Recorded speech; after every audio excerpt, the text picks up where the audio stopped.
Good morning. There it is. Time for the Opie and Anthony show. That's good to know we didn't get fired during the weekend. That was good. Always feels good when the key card works, but... Or on Friday's show, someone got knocked out or fainted or something. We'll get into that a little later. Oh, my God. I forgot that was Friday. Yeah, when I checked out on everything. We'll talk about it later, but briefly. Just after I finally got word on what the summation was on the whole thing, I was just pissed. Yeah, it was like everything's, what it was. Fun. Right. Yeah, we'll explain a little bit later. The fainting goat. Yeah. Now I think I see it a whole different way. I should have listened to Danny the first time. Yeah, that's what he is. A little later, but good morning. Opie and Anthony, 877-212-018. I got to start with Friday night, Anthony. Friday night. We were doing live reads for this this bull riding thing. Yeah. And someone in my life, not my wife, got Mistress? Mistress, sure. She heard about it, wanted to go. So I'm like, you know what? I got some pull. I'll get us some bull riding tickets. Yeah. For the PBR. Never heard of the PBR. Every once in a while, you come across it on TV, and it's worth watching for about 2 minutes. But I guess this PBR thing is huge. Professional bull riding. It's kind of like NASCAR with bulls, I guess. Yeah. They just go around the country riding bulls, and there's a point system, and there's leaders. And I thought they just kind of did it as like a spectator sport and did it for fun, and that was it. But no, they take it very seriously. There's a lot of money up for grabs, and It's marketed very well, and nice presentation. So I went to Madison Square Garden with a bunch of us. It was like Madison Square Garden. There was like 6 of us, sat there pretty much in the front row to watch the PBR, and I'm not going to say I was hooked, but I was pleasantly surprised. This is a cool thing to check out. Guys riding giant monster bulls. Giant monster bulls. Yeah. You said it. 2,000-pound bulls. That are just angry. Well, they're not happy to be there. Well, I'm just a kid from Long Island, and you lived out there in California. You lived like a cowboy for a little while, so you have a little more knowledge than I. I had no idea what they did to the bulls to get them so angry. Well, I thought bulls by nature were just angry beasts, and that's and they couldn't help themselves. And as they're in the just living their lives, they would just have to buck all the time, like I'm angry. You ever see a bull out in the pastures or anything? They're just grazing. That's all they want to do: graze and have sex with cows. Yeah. That's all they want to do. And then you throw them in with some people, and all of a sudden they're bucking and trying to stab you and everything else. They're cows with a lot of lumps on them. That's all they are. And they just want to be left alone. But, of course, us stupid humans, and I'm not an animal rights guy. I think some of the crap we do to animals is despicable, but I'm not going to be the rah guy ever. Nah. I'm sitting there going, wow, they're beating the crap out of the bull before they even open the gate. Yeah. And you told me old school they used to hit him with a cattle prod or something? They'd get him with the cattle prod right when the gate opened to get him like out of the gate. Yeah. So you'd sit on him. That's the most dangerous point in bull riding is just getting on the bull. Right. When he's in that paddock area before the gate opens up. And then there's a whole ritual. All these guys have this very ritualistic thing of how they hold on to the rope that's wrapped around the bull. Their hand has to be in there perfectly. It's almost like, you ever watch professional arm wrestlers, and they got to get their fingers just right? Oh, yeah. They got to get that hand so it feels perfect in that around that rope. Yeah. And during that time, the bull sometimes starts bucking in the pen, and you're just getting thrown around inside a metal and plywood pen area. Yeah. So it does get a little dangerous. And if they get thrown off the side, there's and problems, right? If they get thrown off in the pen. Oh, yeah, if they get thrown off in the pen, it rarely happens. Yeah, they got enough people in there that are kind of, making sure that everybody's safe, except for the bull. It's happened, though. And then you got the bull rider I saw the bulls getting kind of hit, punched. Yeah, because they got to get them angry. Because got to get them mad. Ant was explaining this to me. It's an 8-second ride if you make it to the end, And I'm like, well, a lot of guys did the 8-second ride, but they got better scores. And Ant's like, oh, it's how you have your hand in the air. It's how you're riding the bull. You got to spur their neck as you're riding to the rhythm of their bucking. You have to like roll your spurs on their shoulders and on their neck, right? Which means you're leaning back pretty far, right? And then how the rhythm of your body is going with the rhythm of the bucking. There's a whole thing that the judges look for.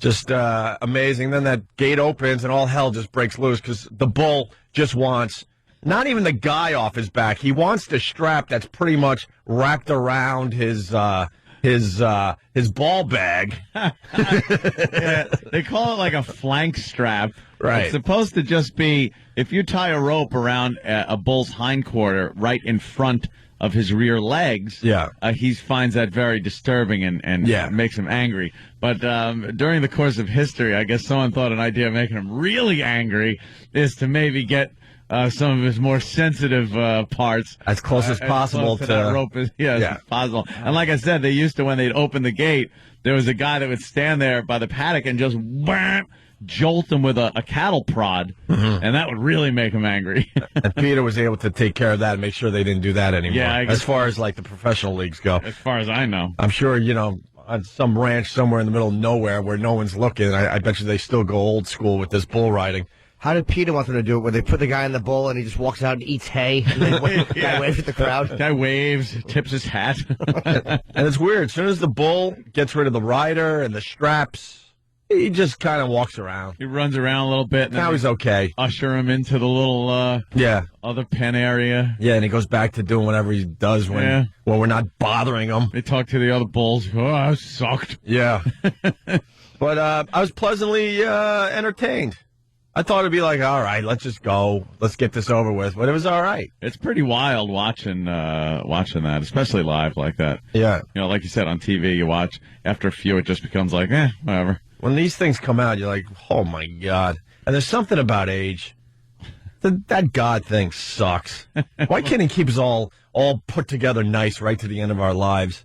You see it in everything. And all of a sudden they announce some bull that's been on tour for, I don't know, a decade, 12 years, whatever. Legendary. He comes out. He can't really take care of himself anymore. He's a little askew. Oh, really? And his male part. There was one bull that came out. His male parts were this close, and I'm showing maybe 4 to 6 inches from dragging in the dirt.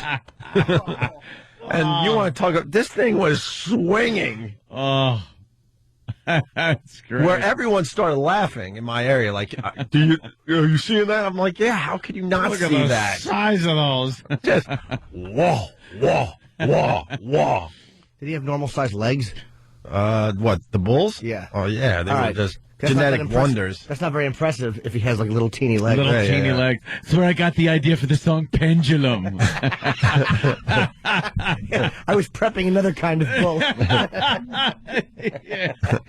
They kept swinging back the other way. I'll tell you who's tiny is the bull riders themselves.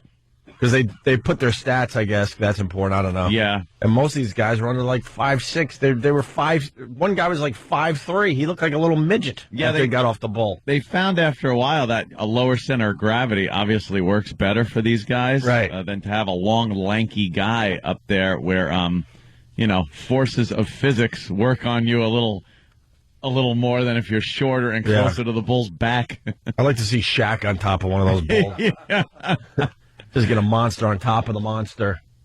What I was told during my illustrious bull riding career. You actually got on one of these things? Oh, many of those things. That's what I did in California. Wait, also. You actually did actual bull riding? Oh yeah. Not like PBR style. No. I rode bulls. But you got a good ride? Got on there, and I think I stayed on for 8 seconds once, but the bull was just kind of trotting. Mm-hmm. It was one of those dud bulls that come out and didn't do anything. Yeah, there were a few of those. But for the most part, you're mad because, the bull's ruining it for you. But, you follow it. You follow his head. You look down at his head and follow and see which way his head's turning, and then you compensate with your body. Mm-hmm. But they can move their head around pretty quickly. If they're spinning to the right and you're all adjusted for a right-hand spin, and then they go left, you will just fly off. You're done. How are these guys not breaking their necks? I don't know. They Like obviously, whiplash. well, they obviously practice falling. I don't know how they do that, and I don't care. I don't need to do that Right. much research. How do you know how you're going to fall when you're thrown up in the air? But they're practicing because a lot of these guys, I saw that they were able to do some quick twists to make sure they're not breaking their necks. Yeah. But that I noticed, yeah. Were they wearing the helmet, cowboy hats? Yeah. Wow. See that? Oh, no. They were wearing, I'm sorry, like the college hockey masks. Really? Yeah. They call them See? the college hockey mask. Where Old they have school? Because I've seen where they wear an actual helmet, hockey helmets, hat, I should say, right. where the cowboy hat is on top of a helmet. And it's like old school. Just They the jump cowboy off hat. sometimes, land on their feet, take their hat and throw it at the bull's face. Mm-hmm. Like, go screw you. Look what I did to you. Yeah, now there's all kinds of they wear Kevlar like chest protectors too, don't they? I couldn't Got some tell. kind of Kevlar, flak jacket almost, so they don't get stomped on by a hoof and Right. stops your heart. So, I don't know. I think the old school stuff was a little more thrilling, a lot more chance taking. I ran into some fans, and I was like, you guys go to this a lot? And they go, yeah, every time it comes to town. It's pretty cool to check out. And then the one guy was telling me that the New York Times, I think, did a whole story on this, and they were talking about the buckle bunnies. They're called buckle bunnies. This is hysterical. Because I guess after the bull riding, the guys doing autograph signing and picture taking, whatever, and it's all about the buckle bunnies. Want to be with these guys. So that's what the girls are that chase these cowboys around. Yeah. Me and Sam were laughing at the fact that they're called buckle bunnies because everything, all these chicks that are groupies for things have names, but the name has to be start with the same letter as who they're gunning for. Right. Like you got the lot lizards. For the truckers out there. Yeah. And then he told me the wrestlers have ring rats. Ring rats. Well, we've been to a few WWE shows, and that's very accurate. Yeah. They are rats. Let's say hi to Bruce in Louisiana. Bruce. Hi, Daddy. Hey, Brucey. You guys really got to check out the video of Tough Hedeman riding Bodacious from back in the 90s. That bull totally shattered, like, half the bones in his face. Oh, That's Bodacious. why they wear... Yeah, Bodacious. It's a big, like, yellowish white bull. That's why they wear the helmets now, because of, basically because of that ride. Really? The bull bucks up, and Tough Hedeman got, thrown forward at the same time. And basically the bull hit him right square in the mouth and just broke half the bones in his face. If you ever watch him commentate, you can see half of his face is paralyzed now. Oh, he's a commentator. Oh, wow. Yeah, he's a commentator now. Uh-huh. Yeah, he would. Oh man, it's probably, I would say, one of the. You know how NASCAR fans go to the races for the wrecks? Yeah. Same premise. Yeah, turn the monitor on. Danny found Bodacious footage on YouTube. We can link this certainly on ONARadio.com. They had a bull on Friday night that's never been rode at. Never been rode. Well, it never made it. Yeah? I mean, the guy's having, what is it called when you get to the 8 seconds? Clean ride or something? Yeah, no one has been able to go the distance with this one bull. Really? Oh, yeah, and the dramatic music started, and no one has ever blah, blah, blah, blah, blah. But Bodacious, the undefeated rodeo bull video. Very cool, Bruce. We'll check that out. God All right, thank you, damn. guys. All right, Bye. man. All right. Just getting started. The bull riding. Are you? Huh? That's the one where he gets it. Oh, this is the actual ride where the guy smashed his face? Okay. Smashed his face in? Well, now they're interviewing him. Was it so- with a hoof? Did you get a hoof? What is it, a paw? What do they call that? A paw? No, A hoof. the guy explained what happened. I The know. bull. Oh, I okay. was just doing a little Goodfellas. Oh, look at me being stupid. All right, we're just getting started. 877-212-ONA. Yeah, we'll talk about the Golden Globes. Did you guys see Mickey Rourke won a Golden Globe? Yeah, we'll go down. Yeah, he's back. He's the new thing now. He ain't back. He's back. He ain't back. It was one of those roles that he was perfect for. You think that's it, though? Yes. That's how Hollywood works, though. He's like the it guy now for 15 minutes. Oh, like John Travolta when he did Pulp Fiction, and then he could go into other roles because he still looks like a normal dude. Mickey Rourke is such a disaster. This film was made for him. What is he going to do after this? Play an alien. All right, there you go. If those type of roles are around, sure, he's Something else. back. Who's going to cast this guy? Play the guy that got his face stomped on by the bull. All right, there's another role for the guy. Biography. You can't say he's back, though. There's not many roles this guy could take. Oh, here it is. They're talking about him as the villain. Oh! Okay. All right. The bull. All right. That guy, wow, is done. He leaned forward or got thrown forward, and then the bull bucked up and smashed his face with the top of the bull's head. Wow. Which I can only imagine isn't that soft. He's nuts. It's not like a baby's soft spot on the top of a bull's head. Oh, my God. Look at the bull having a ball, jumping up and down, kicking his feet around. They play dancing music for the bull. That's how he does that. They Having do. fun. Wow, look at his face. It's a Good. bloody mess. Good. Bloody mess. Got his dumb teeth knocked out. The bull wins. The bull wins. Certainly. Oh, yeah, he's still screwed up. You see his face? Yeah, He's like, it's a- Yeah, they did a good presentation, though, with the Metallica and everything. They played little snippets of some very cool rock and roll. rock and roll. You would think they would play like country, because this seems to be more of a country thing. But, yeah, but in New York, I guess. maybe they adjust according to where they are, because it was all about Metallica and just heavy metal, just riffs. Yeah, as these guys were doing their rides. I heard on Winds they were talking to a couple of the cowboys that are walking around New York, just checking out New York, and they said some guy commented on their hats and said, hey, nobody wears a cowboy hat here in New York. And one of the guys turns around and said, if you made as much money as this hat has made me, you'd wear one too. Nice. So he had a pretty good comeback. Well, it's always weird when you see the cowboy hat in New York City. It though. is weird when you see It takes that. you out of it. It's like, I bet you're not from here. You do know you look ridiculous, right? Which way is north? You're in Dallas or something, you don't look ridiculous because everyone is kind of doing it. But here in New York City, it is such a rarity to see that. It's very bizarre. The cowboy hat. Are you allowed to have pet bulls here in New York?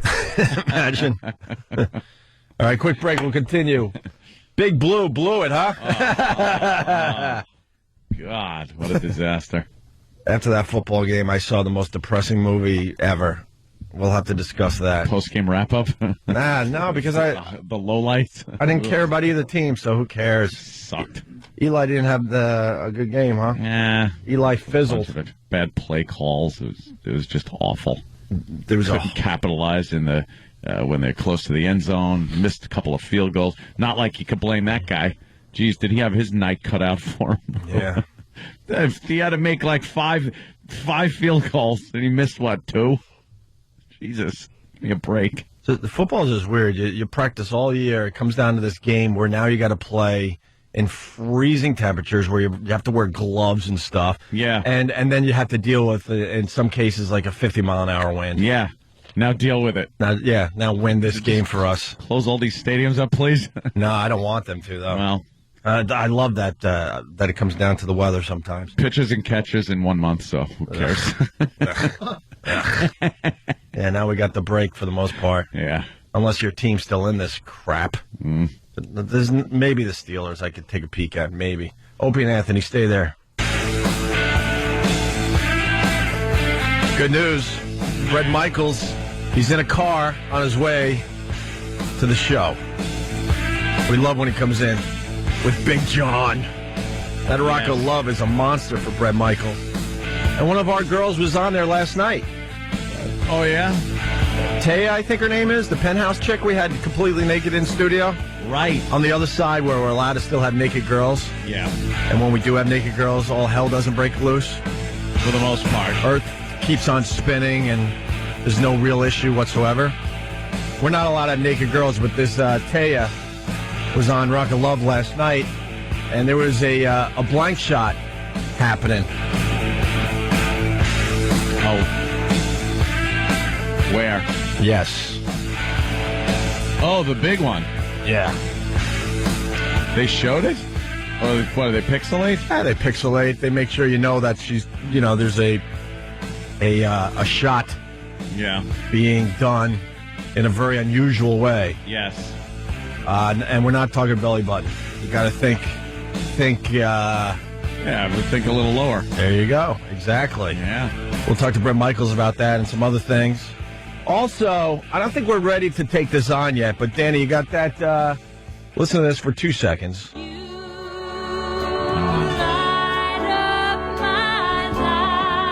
remember this song. It was a hit for who? Debbie Boone? Debbie Boone, I believe 1976. Little song by Debbie Boone.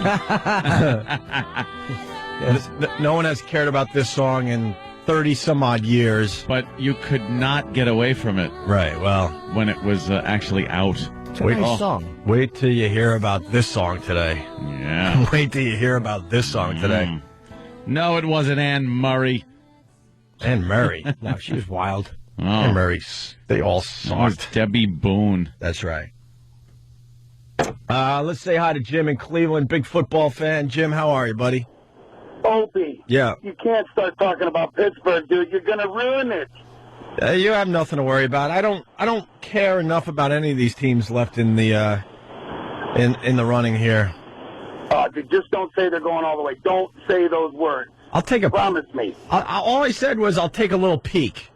I know you have some loyalty toward Philly. I just know you do. No, I really don't. You have to now. Just for the fact that your in-laws probably have the loyalty to the Eagles. See, you don't listen, Anthony. You don't listen. What? My in-laws, I've said it many times. They don't like the Eagles. They like the Dolphins. We did this whole break last week. Yeah, but when you're from the city, they're. I don't even know if they're pushing for the Eagles at this point because the Dolphins are out of it. Yeah, they're big that's what I Dolphins mean. fans. If the Dolphins were in it, then yeah, sure. But like you take all these teams out of the mix, you got to go somewhere. Right now, nothing. No. Now I won't even watch the Super Bowl. I could care less. I'll watch for the commercials because they're always. Oh, they're so cutting edge. They haven't been cutting edge in a decade, and we still sit there like, no, you got to watch for the commercials. Yeah. And then you're disappointed year after year after year. When was the last time you went, wow, the commercials in the Super Bowl? That was amazing. It was when Janet Jackson had her little slip. Little booby slip. That was it. And then they cracked down on everything. Absolutely. Well, and now you got Bruce Springsteen, is it this year? Doing the halftime show. Is that it? No, man. I'm a diehard New York sports fan. I can't go Eagles, I can't go Phillies, and I can't go Flyers. Simple as that. Yeah. And Sixers, no. No, it ain't happening. Yeah. It makes it more fun when I go to Philly because they rag me, I rag them, and boom. I thought you'd have some kind of sympathetic thing going on. No, if we have a kid, though, I got to push the New York teams into his head immediately. Oh, that's a tough sell. Immediately, I got to push it into his head. Oh, going to be like a big Eagles fan and No. Phillies. I did that to wearing the jerseys. I love how the relatives buy the kids their little jerseys as quick as possible. Little baby-sized jersey. As a Yankee fan, shut up. Hopefully you don't try to show them sports to you. I don't like sports. Oh, no. Oh, this great push. Oh, yeah. I can't get enough. The Madoff push is great. He's still walking around. Of that. yeah, judge just won't put him in jail. They don't know what to do with this clown as he destroyed everyone's lives. Yeah. It seems pretty obvious to me. We stone him to death.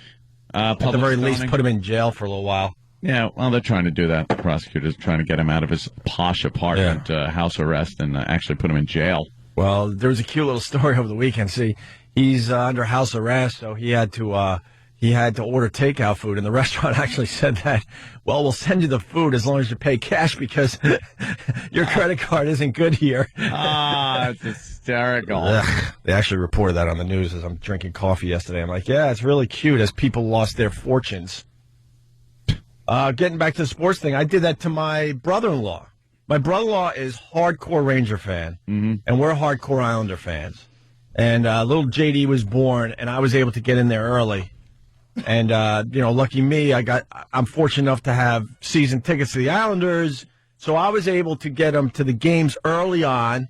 He could barely talk, and I'm like, no, I'm going to make this happen. And I'm dragging him to Islander games. He's sitting 10 rows from the ice, enjoying the Islanders, right? And then when it was time for the Rangers, his father would bring him to the Garden or something in the nosebleeds.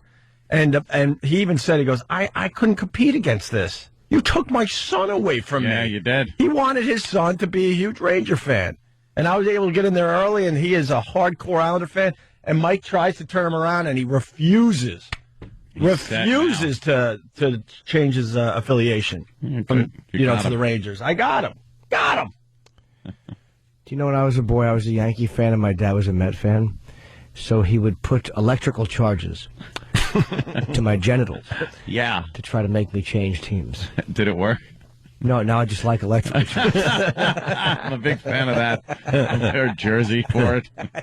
See the logo? Yeah, it's got a big it's got like a big a lightning zap, and the name is Ouch on the back. Oof! Glad I punched my way out of that wet bag. Yeah, nice.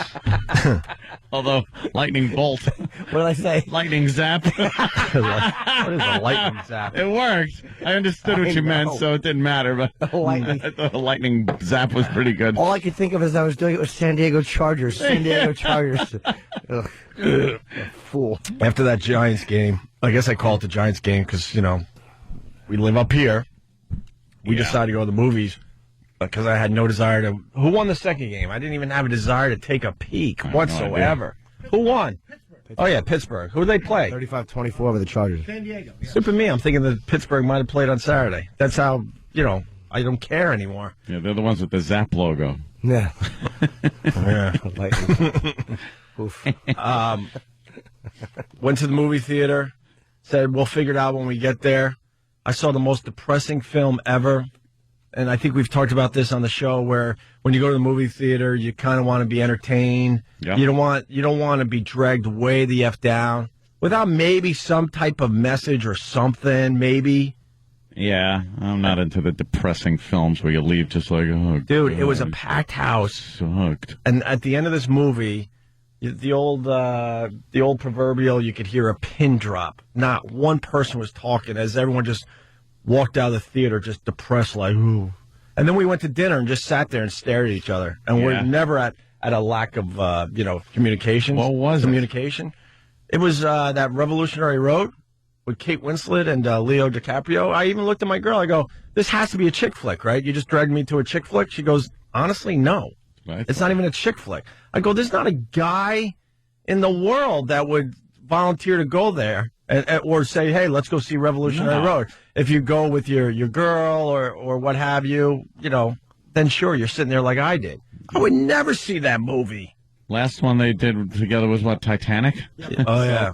So, it was a real put a smile on your face kind of movie, too. They have a good history together, though. Yeah. Making movies. Well, I think she won a Golden Globe for her performance, but who gives a crap? It was deeply depressing. It was about not having any hope left in your life. Oh, yeah. And then just a horrific ending. Yeah. Just horrific. With no real message. There's no real uplifting ending to the movie to kind of, allow you to leave the cold, theater into the winter night. It's all cold when you leave. Just awful. Dark and cold. Dark and cold. It's 4:30. It's dark and cold, and you just saw this depressing mess. What is the synopsis? Because I don't even know how to explain this to people. Those who were waiting for the romantic reunion of Titanic's Leonardo DiCaprio and Kate Winslet I know I was. may be surprised by what they find in Revolutionary Road. The movie begins with a sweet scene where Frank DiCaprio and April Winslet meet at a party, but the rest of this drama based on blah blah's novel is devoted to watching the destruction of their marriage and their selves in 1950s suburbia. Frank works at a job he hates in New York City, then commutes home to 2 children and a wife who feels none of them belong in the cookie-cutter town. I cannot read this font. Their realtor, Kathy Bates, recognizes their specialness and introduces them to her mentally unstable son. Blah, blah, blah. It just goes on and on. Whatever. I don't even know why I'm talking about this. I actually covered up, so I wanted to see it. Don't go see this, Jimmy. I love a depressing movie if it's good. I love a... All right, go see. How about we do this? You go see Revolutionary Road in the next day or two. Come in here, and I'm gonna see what you thought. Yeah, as long as it's good. Kate Winslet, her acting is ridiculous. Leo DiCaprio takes you out of the movie because you're like, oh wow, he's a big Hollywood star living in the suburbs at a mediocre job he hates. Yeah, it's Leonardo DiCaprio. Looking all Hollywood and crap, and she looks the part of just a miserable housewife. I'll see it. I like it. If a depressing movie is good, like if it really takes me there. I watched Once for Warriors over the weekend. It's miserable. I like a good depressing movie. About Schmidt, depressing but hilarious. This just nothing good comes out of this movie in the end. Nothing. It just reminds you that you have dreams when you're younger, and you get older, and you realize, oh wow, I don't have dreams anymore, and I'm stuck living. I have no more hope. That was the message, basically. Fantastic. And I think everyone in the theater felt that, like, wow, I remember when I wanted to be an actress. I remember when I wanted to be an astronaut. I was going to play for the New York Mets. Yeah. And now I'm stuck in a dead-end job with 3 kids living in suburbia. Well, you never know. Huh? You never know what could happen. No, this is all it's just about no hope. No, this was so Okay. obvious that whatever chance she had at being an actress was long, long gone. Yeah. It's like the Harry Chapin song, "Dreams Go By." Mm-hmm. All right. Yeah. Or he always wrote about just these miserable or something. Maybe it's just dreams. What's that called? Yeah. Some miserable song about how your dreams, and then you just kind of keep living life, and then by the end of it, you're old. I'm gonna relax. I'm gonna lose your head over. Yeah. Apparently, he dreamt of being part of a bumper, and certainly succeeded. Yeah, no kidding. The big winner though this weekend Yeah. was Gran Torino, Yeah. which I don't know. People are saying is the Anthony Cumia story. Really? Apparently, yeah. That damn movie was sold out because I was ready to go to that. Or that Slumdog Millionaire, but we got stuck with this Revolutionary Road and Clint Eastwood, it could be his last acting job, too. please. He's saying he's getting a little old. He'll still direct and stuff like that, but... Remember when the Who said they were retiring? Well, It's just a thing to do now. yeah, you say you're going to retire and that's it? Yeah. Well, also his biggest grossing movie on an opening weekend ever out of any of his movies. Mm-hmm. And this one, he just plays a complete racist who goes around everywhere with his guns. And apparently he befriends his neighbors who are Asian, but still calls them horrific names. And then there's a storyline in there of how I guess he protects them in some way, shape, or form. Ah. Yeah. Oh, good. From Baghdad. But I hear the language is very gritty, raw, and what you would hear in the Cumia house on any given day. No, they stop a little short, though, I heard. Do they? I heard they don't use the N-word. What? I heard they kind of stop a little short. Not in the Cumia house. Well, that's what I'm saying. Oh. That's why I had to jump in here. They wouldn't let Clint Eastwood go all in with some of the language, I heard. Well, There was a probably- little controversy over that. Yeah, why would you in Hollywood want to have a believable guy like that? If the character's going to be like this, then let him go all in and say what the character, people like that in real life would, say. I guess he says he uses the word spooks. Mm-hmm. And then, of course, all the your standard Asian references. That's the only one he uses for black? Yeah. Well, that's all the information I'm getting right Well, now. the controversy is that he didn't use the N-word, and people are like, well, this character would obviously use Of the N-word, course so what's he the would. problem? Hey, because you're right. You're right. Of course he would. Oh, God. So, but it did great, But then again, Bride Wars, that's tough. That's tough competition at the box office. Ugh. Kate Hudson Who went and saw that? stinks. Yeah. She stinks. Been in some real lemons. What has she put out that was remotely entertaining? Almost Famous. Exactly. Almost Famous was a. Have you ever seen Almost Famous? Yeah, it was okay. I love that movie. I didn't hate it, but I didn't remember she was in it. I almost did a little on demand and checked that out again over the weekend. Almost. She's done it's just the movie she picks, really. It's all chick movies. My Best Friend's Girl, that was a bomb, right? Fool's Gold, that was a bomb. Fool's Gold. Now, that looked good, though, with Matthew McConaughey. Watch that one. You saw Fool's Gold? I saw Fool's Gold. Why? You have a dress on? What girl wanted to see Fool's Gold? I know you well enough that you're Put it not. this way, it was all the one of movies you can pick, you're not going to pick Fool's Gold. It's one of the last movies before, Oh, the breakup? Yeah. Before the summer romance Or is the done? big party. Yep. Oh, really? How Yeah. bad was it? It was arguably one of the worst movies I've ever seen. Really? Yes. Why does she constantly address Matthew McConaughey's head size and hairline and yell yuck and point at it? There was nothing there. It was so boring, long-winded, just no action. Mm-hmm. Nothing. It sucked. What is that, harass? She's so good to look at, though. She's sexy. Nice. I would go see one of these dumb Kate, I'd go see one of these movies just to look at her for 2 hours. Yeah. That time we had her in the studio, my God. She's attractive. She was also in You, Me, and Dupree. Oh, that was starring Jimmy Norton's favorite actor, Owen Wilson. Yeah. with pursy lips. I love the fact that she dumped him, and he just took a whole bunch of whatever he took, tried to off himself. Yeah. I hope they get back together and she redoes it, but better this time. Dump him again. Yeah. She got her mom's boobs, though. None. That's all right, though. Yeah, It's not always about the big works good boobies. on her. The rest of the package is okay, man. You can look past the tiny little No, boobies. that's fine. It fits her body. It's great. You know, when you were younger, it was all about the boobs. You get a little older and you understand, okay, there's more to a woman than big boobs. Hey, we got to step aside. Bret Michaels will be here in 2 minutes, and we only have him for like 15 or 20 minutes because he's a huge star. So, quick break. Come back with Bret Michaels on the Opie and Anthony Show. Stay there. You're checking out the Opie and Anthony Show. Very excited. Bret Michaels is in studio. I was just bitching about you recently. Cool, great. I'm like, man, here he is. He's becoming a huge star again.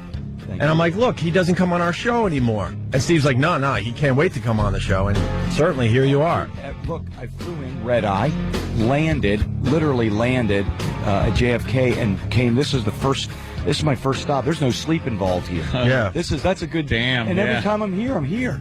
Yeah, See what I mean? yeah. You guys, You're right. throw me under the bus. I'm every just saying, time, you're and right. I land, and you're usually the first stop. You're right. It's my paranoia. It was the 31st stop last time, but it was a stop. It's For my the paranoia. hotel. We talk about it all the time. We get a lot of you guys, and they're sick of hearing this out there, but a lot of you guys on the way up. Then you become huge, and then you blow us off, and then we get you on the way back down. Right. That's how this show works, unfortunately. We want to ride one of these guys all the way. I'm here. All the way. 20 years, and I'm still riding with you. Yeah, we've had you on for, I can't even count how many times. I'm not big enough to hit the top yet. I'm not there yet. Please. So I'm gonna. You got one of the hottest shows on But TV. let me know if you find that guy. Well, Brett, it says here you're the lead singer of a band. Of a rock and roll band. I'm the lead singer of a rock and roll combination. Yeah. Yeah. And my dad said, "Are you getting a combo together or?" Combo. That red-eye flight is a bitch, huh? You didn't Oh, sleep man. at all? I've never slept on a red eye flight. Everyone talks about it, and I think last time we were here, unfortunately, and I apologize, Big John is not here to strip for us again. Yeah. But his, I want to send this out to him because I know he's listening. His father is really sick, and so I just send it out to John and his family and stuff like that. He's a good dude. But I think one of the last times we were here, we were going over to Iraq, and I didn't sleep. Not everyone. You know what makes you jealous is you're looking around and everyone else on the plane is either faking they're asleep, Yeah. which is pissing me off, or they're asleep, and I'm looking around like, am I the only guy on this plane the only human on this plane not sleeping? And that's when then I get even more anxiety. You know what I mean? Because now I'm forcing myself.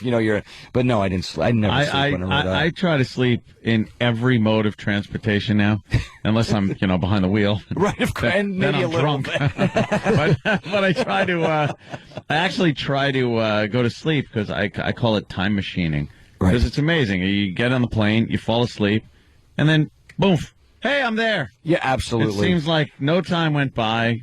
Do the same thing going to Atlantic City when you get a driver or something like that. Fall asleep.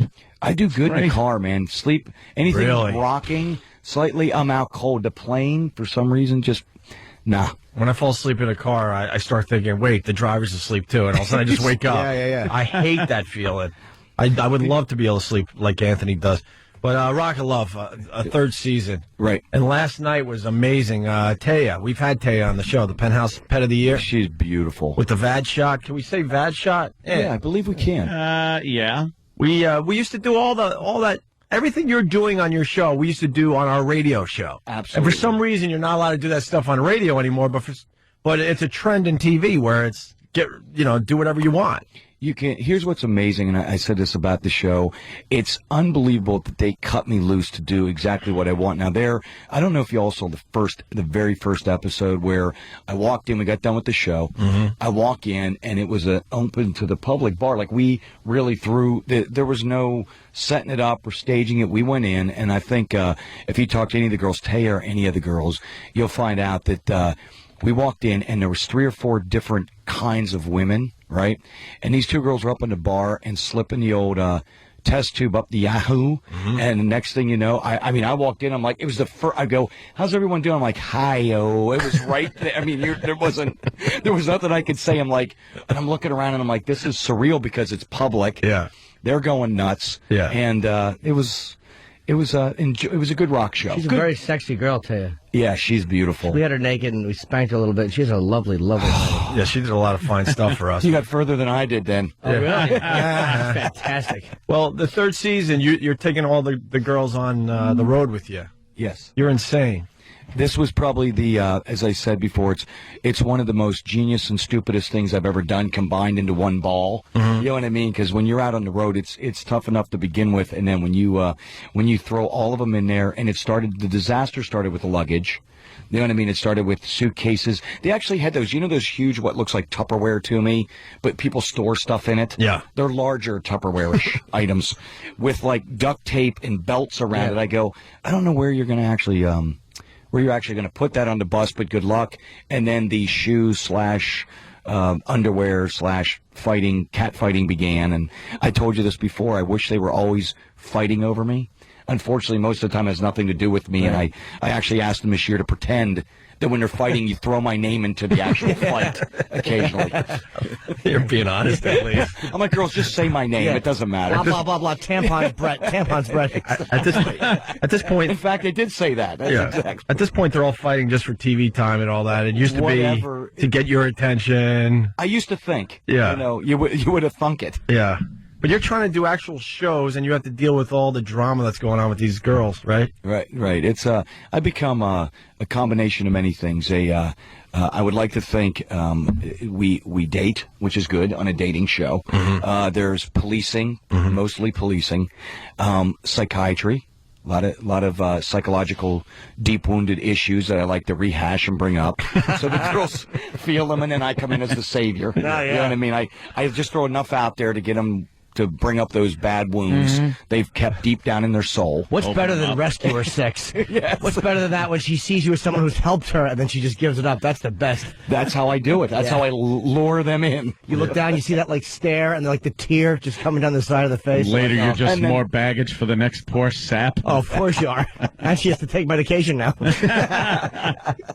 Speaking of medication, in the first episode, our lovely lady tribe, Nikki, who I thought was great, who I unfortunately let go, but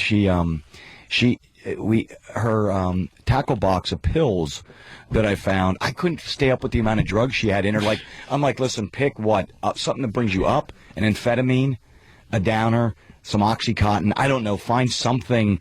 But I was laughing so hard. She goes, we were up there, and she would say something to me, and halfway through the sentence, I would lose it. And I'm like, man, just pick one. I'm good with one drug. You know what I mean? If you pick one drug and you stay with it, but combine that with the alcohol was good times. A little much. Good A little times. much. Good times. Good times. And you're not actually going to have a relationship with any of these girls in the end. That's obvious. Loving relation. That's where you're wrong. You just long, caring, loving. You're just hoping for a fourth season. I'm just. Yes. I mean, you're up to 3. That's amazing. Please tell me. Don't you want me on no semi way up? Yeah. Okay, good. Please tell me you didn't do anything with rodeo. I actually asked this just before you went live, and I got a look from your guy in the corner there. You did not go there. Rodeo's one of the broads, and she's just a beast. She's not. She's a beast.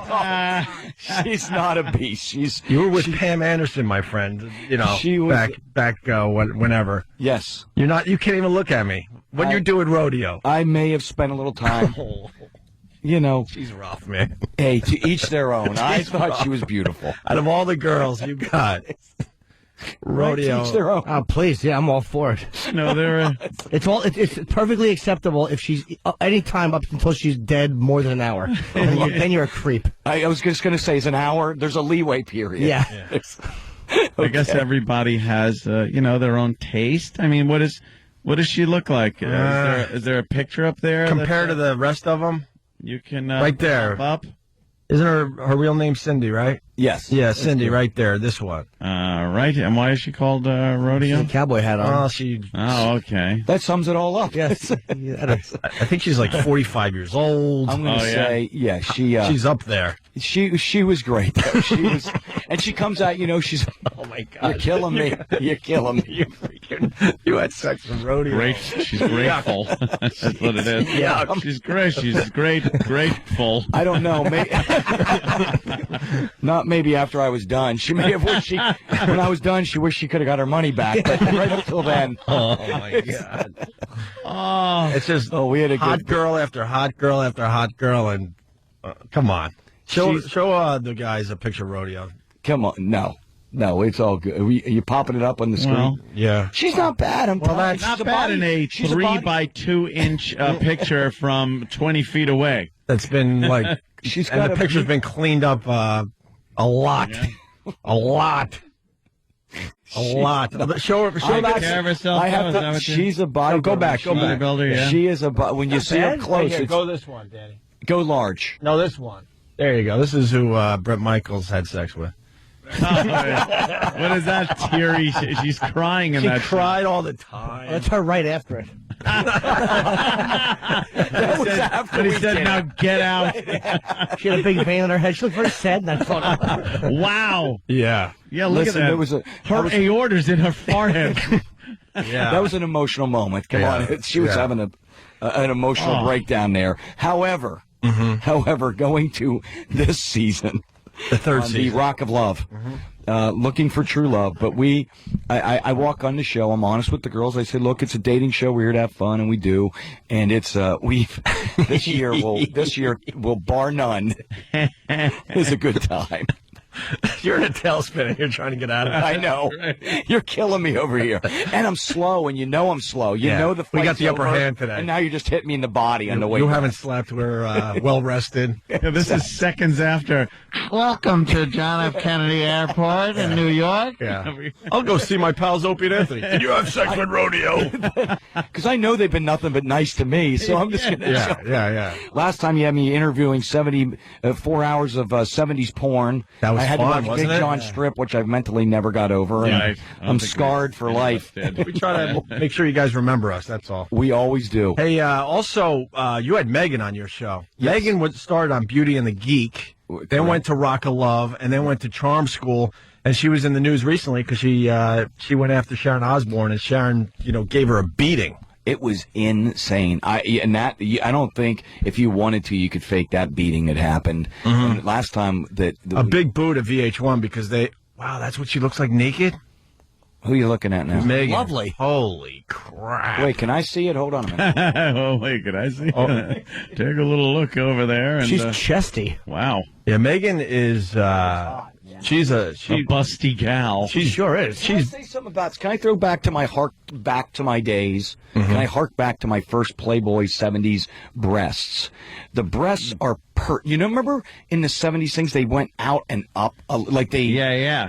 I don't know if you know what I mean. The shape of them went out but up a little, like they were real and she has that very 70s-esque... Yeah. Playboyish. The bottom had a lot of weight to it. Yes. And then the nip was positioned above. It rode higher. The equator. Yes. Of the breast Of the area. breastral area, yes. They looked hopeful. They were looking up. And Always looking up. Always They had a nice weight to them without the sag. It was Nothing all about like- weight without nothing the like sag. depressed breasts that are all down, just going. Ho hum, ho hum. It looked like two oranges in a tube sock. But Megan was on Rock of Love and then Yes. moved on to Charm School. And what did she? They did the reunion, and she was like hammered, and she was on pills or alcohol or something was going on. Yeah. And she went after Sharon Osbourne. What'd she say? She made fun of being married to a brain dead rocker or something like that. She went after the legend that is Ozzy, and Sharon. Again with Megan, I know the thing is with Megan, she's pretty.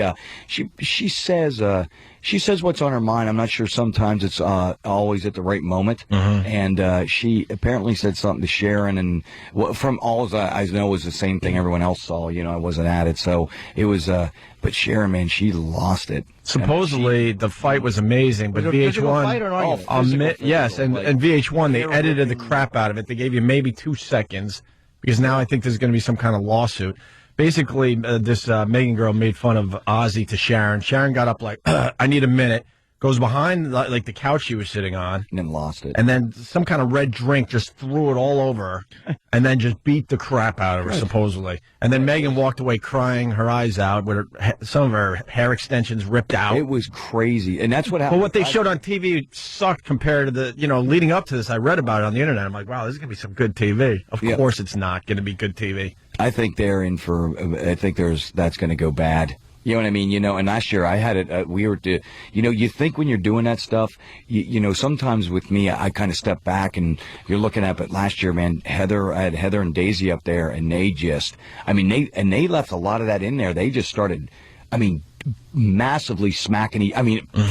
Just a knockdown, drag out fight, and I think it was just a lot of tension built up.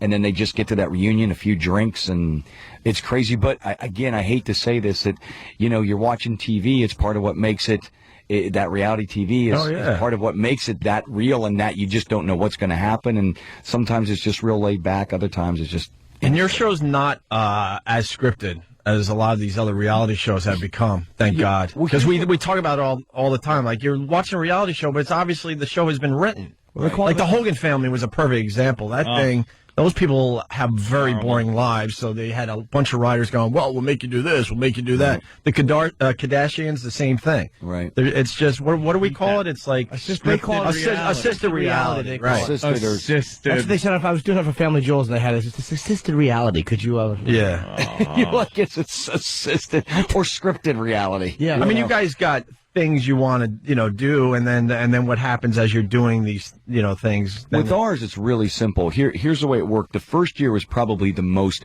as it is in anything. I've never watched much dating reality, so I went in with a list. This is how brains put together storming our meeting was. They asked me if I wanted to do it. I said, look, I'm newly single. Here's the thing. I've never gone on and done this kind of a show. How's it work? They're like, well, you date. I'm like, well, do you walk in? I said, as I told you, my acting skills are limited.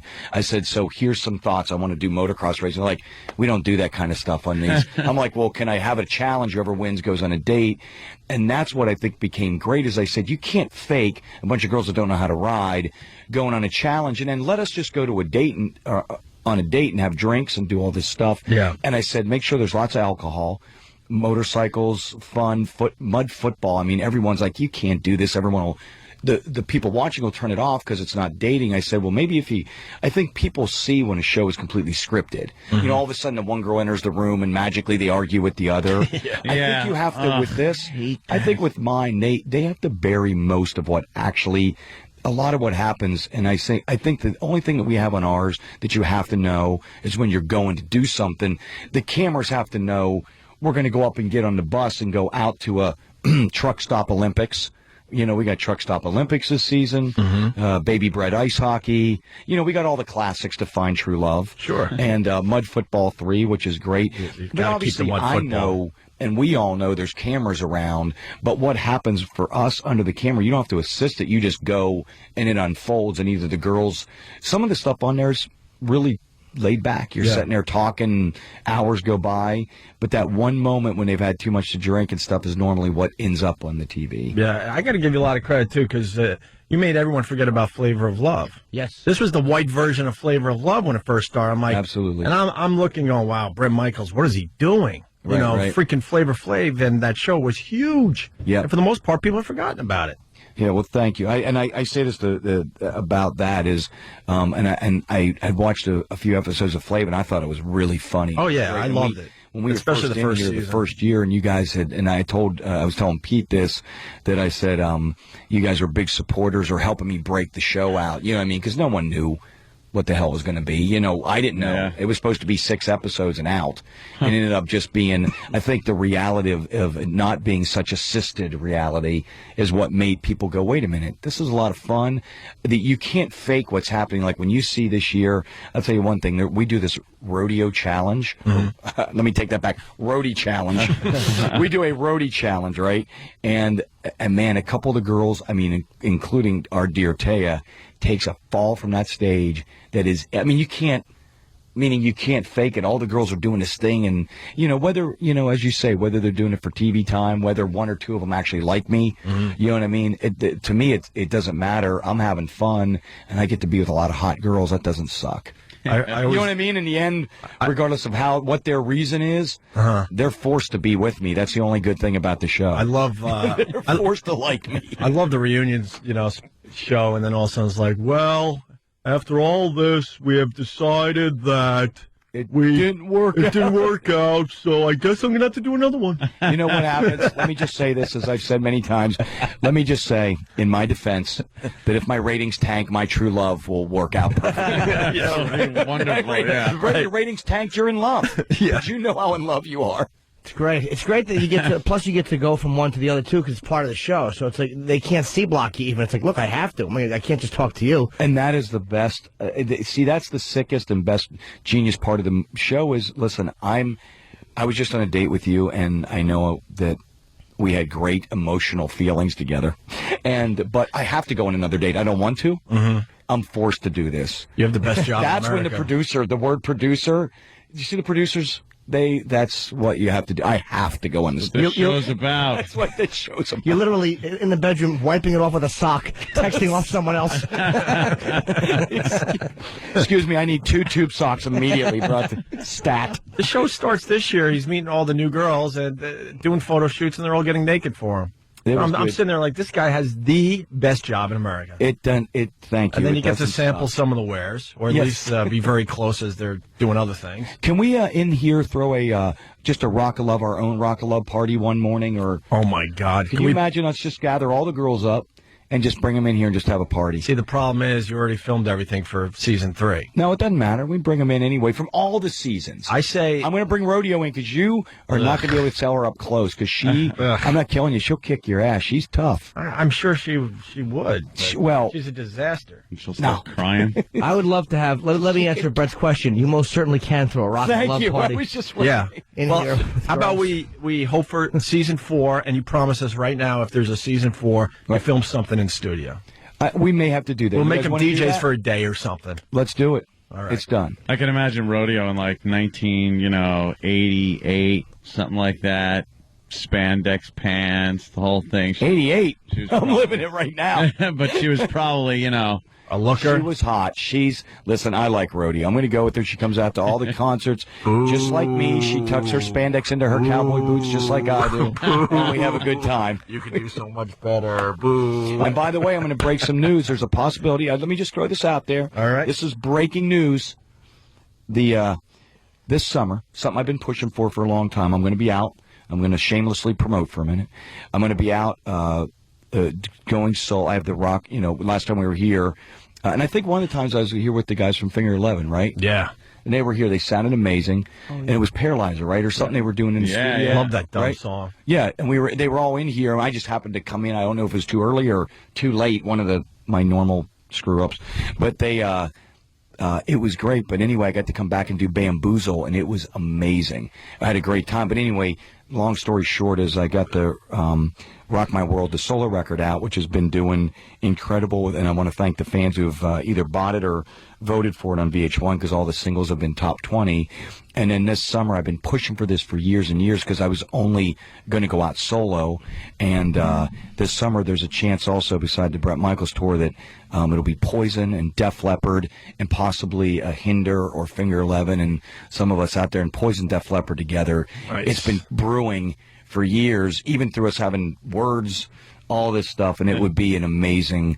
Both of us do big arena business, but to put us together in the same. I would so see that. It would be huge. How's CeCe doing? He's doing awesome. Yeah. Man. Doing much better. Him and Bobby fight it. I'm lucky because I get to party and I can walk away from it.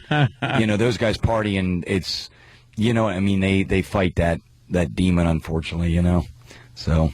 Cool. Yeah. But they're doing okay right now. One isn't, and one is, but they'll be okay. You know what I mean? One is and one isn't. One's doing great, and one's not doing so great. But so get them on the road. So get them. The only thing that cures addiction is a tour bus, Tour bus and free drugs. Free drugs, booze, and bras. Oh my God! You're feeling weak and vulnerable, so let's get you out on the road. Yeah. Every night with a lot of booze. Yeah, you play better drunk. Come on, man. What are you doing? My dad said it just takes the edge off. That's all it does. That's It loosens you up a little. Just enough to take the edge. I always notice that if I ever made a graph of my drinking and what I do, like anything from when I was singing to shooting darts, just the graph would go up. And you're like, this is good, good, good. And then a quick drop off after like one more drink. Then you're just like, yeah, that was too much. Yeah. You do better, though. A couple of drinks, you take the edge off. You're like, we're really doing well. Let me tell you how well I did. I was nervous. I'm a sports fanatic, right? And I go, I am from Pittsburgh, so I'm a Steelers fan, right? And I go there and to sing at Three River Stadium before they implode it. Right, this is their last day. They're going to implode it. I go to sing. It's 1 p.m, 19 degrees. And I'm going to sing the Star Spangled Banner, which no one instructed me. You ever wonder why people? This is a true story. You ready? You know why people on TV look like they're struggling horrifically with the Star Spangled Banner? It's a hard song to sing.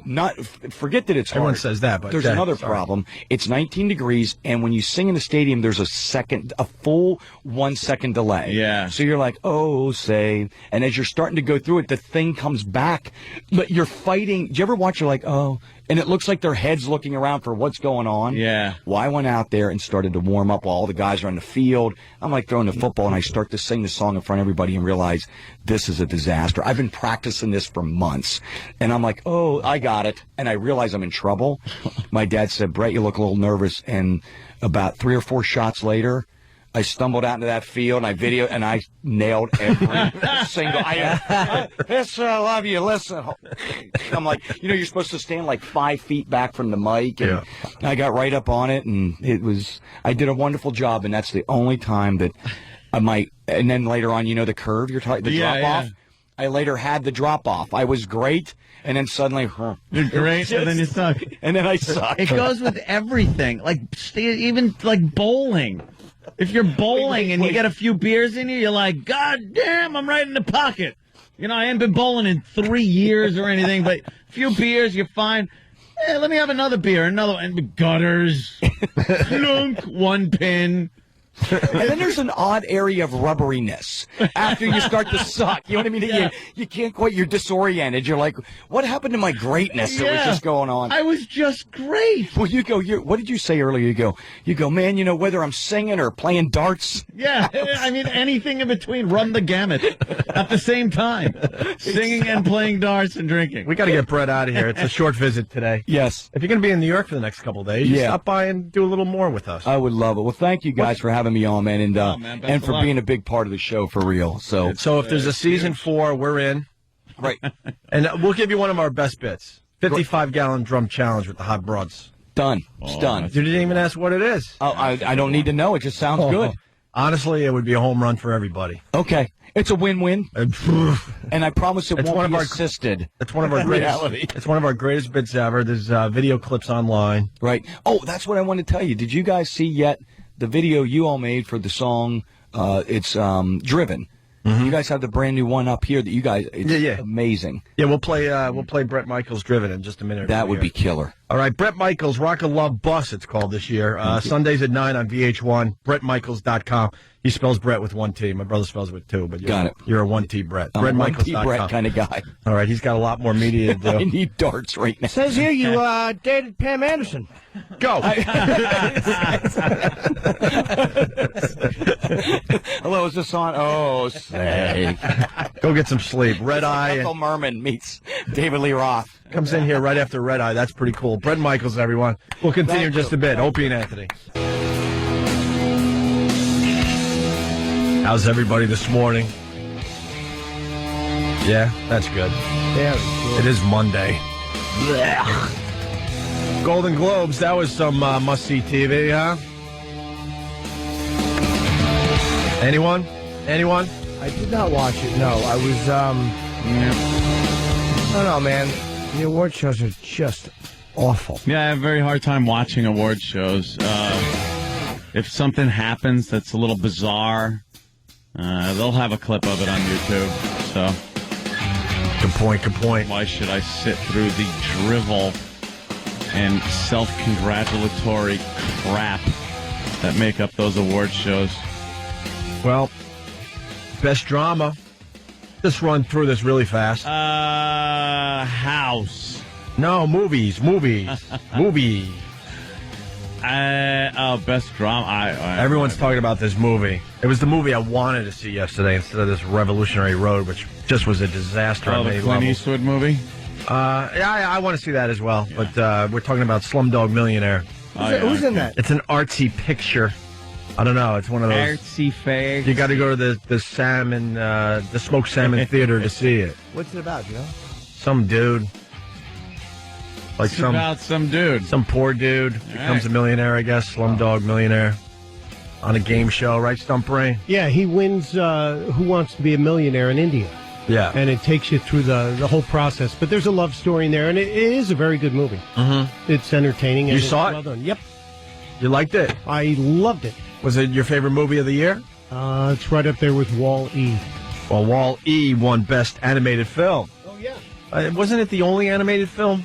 No, you had Ratatouille and the... Ratatouille came out years ago. No, you had a couple of dog movies. I saw Ratatouille at least 6 months ago, and I was late to the party. That movie's got to be from last year. There were Has to be. There were a bunch of other animated pictures. But name one. Only Wall-E. Wall-E wasn't as good as everyone thinks it was. Hey, I Am Legend, was he nominated for that? Was that last year? I Am Legend? No. I think that was last year. That might be last year as well. I remember seeing that like Christmas or something around there. Best Actor. Yes, they gave it to Mickey Rourke for The Wrestler, saying this is his big comeback. I completely disagree. I don't know. Although they're saying he might play the villain in what? Iron Man 2. His face is just a mess. How are you going to see this guy in movie after movie now? But he's got that thing where, he could play these parts with no makeup. Well, I guess. So he can go in. I guess. And he's got name recognition. Right. And now he's got a movie behind him. And he can just go in there now and play these parts. It's amazing. He's the same guy from Pope of Greenwich Village. He looks nothing like You that put a guy. split screen together, just like, wow, Oh. what this guy has done to his face. And he basically admitted that he was on steroids for the movie. Yeah. What did he say there, Stump Brain? He said, a lot of people wonder if he did steroids, and he goes, well, if I'm going to play a wrestler, I'm going to act like a wrestler. Yeah, Men's So Journal interviewed him. He didn't officially admit it, but that's close enough for me. Why is that a bad thing, especially in that I don't care. I'm just situation? throwing info out No, there. I mean, like some people would be like, steroids. Like, if you're doing a sporting thing, I could almost see it because, it's supposed to be competition between people that are of, just naturally athletic, and it gives you that edge you're not supposed to have and whatever. But if you're acting and need to bulk up for a role, what the hell's... It's not illegal as far as I know, is it? Are steroids illegal? No. Hey, you do what you got to do. They're against the rules in sports and stuff, but they said Heath Ledger, there's rumors that he was... juicing? Well, not juicing, but he was, getting into the role. Gay? Heath Ledger was getting into the role. He was possibly. I've read on sites, possibly partaking in some of the extracurricular. Like what? Drugs? Yeah. Well, drugs. That's one of the rumors that is floating around. Beautiful girls. And then, like, Club. and then he was in a little too deep after he filmed, and that could have led to his death there. That's one of the theories out there. That's an actor with, I think, a confidence problem. Well, he won Best Supporting Actor. Of course he did. He's going to win the Oscar. I would like to see him win it, too. So normally, I'd be like, it's a stupid comic book villain, but I loved him in that so much, I would love to see him win the Oscar. You know what they should do? His family should just make the most horrific thing ever.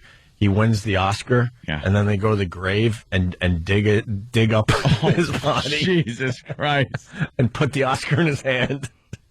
Oh, wow. And you invite the media. All right, that is horrifically fantastic. Can you imagine? Oh, would that be great? Because Hollywood eats up all that crap, so, the followers should go, all right, you know what, Heath, we think Heath should have the actual Oscar. Heath would want it this way. He would want it this way. It's just a horrific, they're digging up the grave. big backhoe is just just standing around Here in Hollywood today, with the Oscar. they gave Heath Ledger his Oscar. I don't even think should they pop the lid? Oh, yeah, the whole thing, man. Yeah. Not only pop the lid, but then just stand up and throw it down into him. You hear a clang as it hits the bottom of the coffin, and then you close it. Why isn't it? Oh, God, Why is don't- that horrible? Why don't you ever hear that type of thing? You know, Heath would have wanted it this way. Yeah, he would have wanted it that way. He Really? Would, he would want the Oscar in his hand for eternity, so we're going to make that dream come true.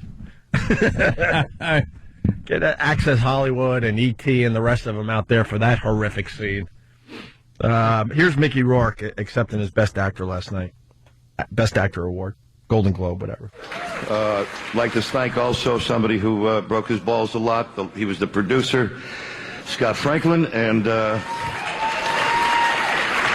I'd like to thank all my dogs, the ones that are here and the ones that aren't here anymore, because sometimes when a man's alone, that's all you got is your dog, and they meant the world to me. And I like to thank all my dogs and Skippy. And oven mitts. Who hasn't seen The Wrestler yet? Great film. You seen it, Jimmy? Yeah. And you saw it, right? Yeah, poor Stuntbrain hasn't seen it because I lost my copy. Oh, boy. It's either Keith took it Yeah. or Angela put it away when she was cleaning up, and I have no idea where it is. Well, some brain wants to watch The Wrestler. I know, I'm sorry. Did you like it? Yeah, it was good. Very much. Yeah, it was definitely very good. It was a little slower moving, but it was still good. It was still very good. Is Jesse on line one right about this? I think steroids in general are...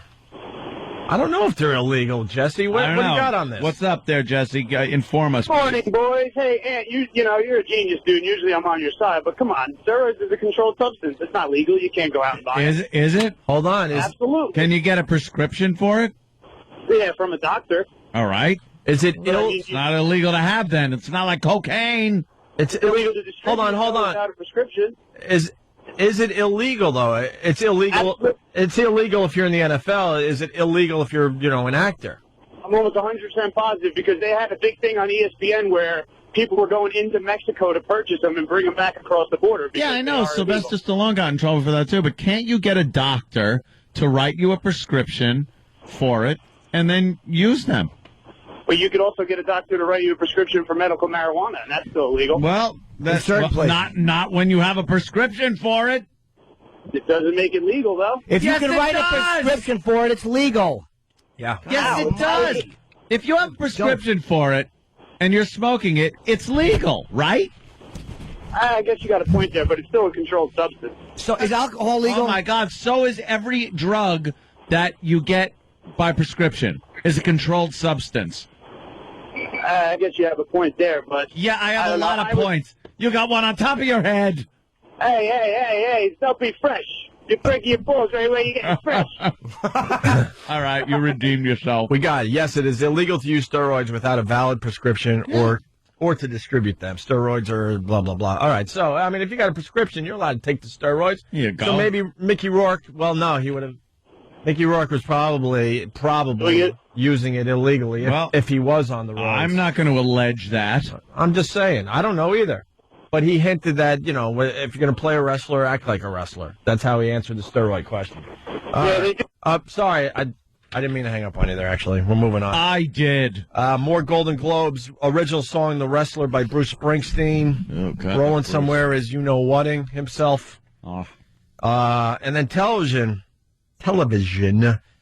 Best drama, a show that none of us have seen. This is Ronnie B's show, this Mad Men. I hear it's a great show. It won the Golden Globe yesterday, and a lot of us have not seen this show. They say it's amazing, though. Is that the one Gaffigan's What is in it or no? about? I don't even know. It's like advertising guys in Ad the 50s. men in the 60s. In the 60s? Yeah, and they're all smoking and drinking, Right. and there's IBM typewriters instead of computers. The one thing about Revolutionary Road, and maybe this is something we could look up. There was more smoking in Revolutionary Road, this Kate Winslet, Leo DiCaprio movie that just was so depressing. They were lighting up every other minute in this movie. Good. And she's pregnant, and she's drinking martinis and smoking. Oh, I'm like, that's old school. They didn't know that crap would hurt you. But it was so weird when they announced that she was pregnant in the movie. Not giving much away, trust me. There she is, still lighting up and drinking the martinis.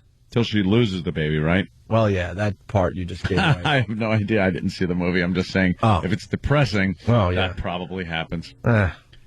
Then she might have died because, she gave herself her own abortion. I don't know, though. That's what people are saying. And then 30 Rock won everything. Yeah. Best comedy, best actor, best actress. Tina Fey won, Alec Baldwin won, and the show itself won. Ran away with it then. I'm a big fan of the 30 Rock. I don't know if it does well in the ratings, though. Why not? Another show that's really good that'll go away because it's just not getting the Won't numbers. go away, though. No way. Too critically acclaimed. They won't go anywhere. They do it all the time, it seems. Here's Tracy Morgan last night. One of our pals. Thank you. Tina Fey and I had an agreement that if Barack Obama won, I would speak for the show from now on. Welcome to post-racial America. I'm the face of post-racial America. Deal with it, Kate Blanchett. We like to thank the Hollywood Foreign Press, especially me, because a black man can't get no love at the Emmys. I love you, Europe. That's what's up. he just gets to do whatever the hell he wants. He will say stuff that I just go, I have no idea what Tracy's saying. All right. I have no clue what he's even talking about. But no one attempts to stop him. No. That's the beauty of Tracy Morgan. We love our crew. We love Lorne Mikes. My girl Marcy Klein. My boy Robert Carlock, a.k.a. Coca-Cola. My man Petey Cam with the golden handheld.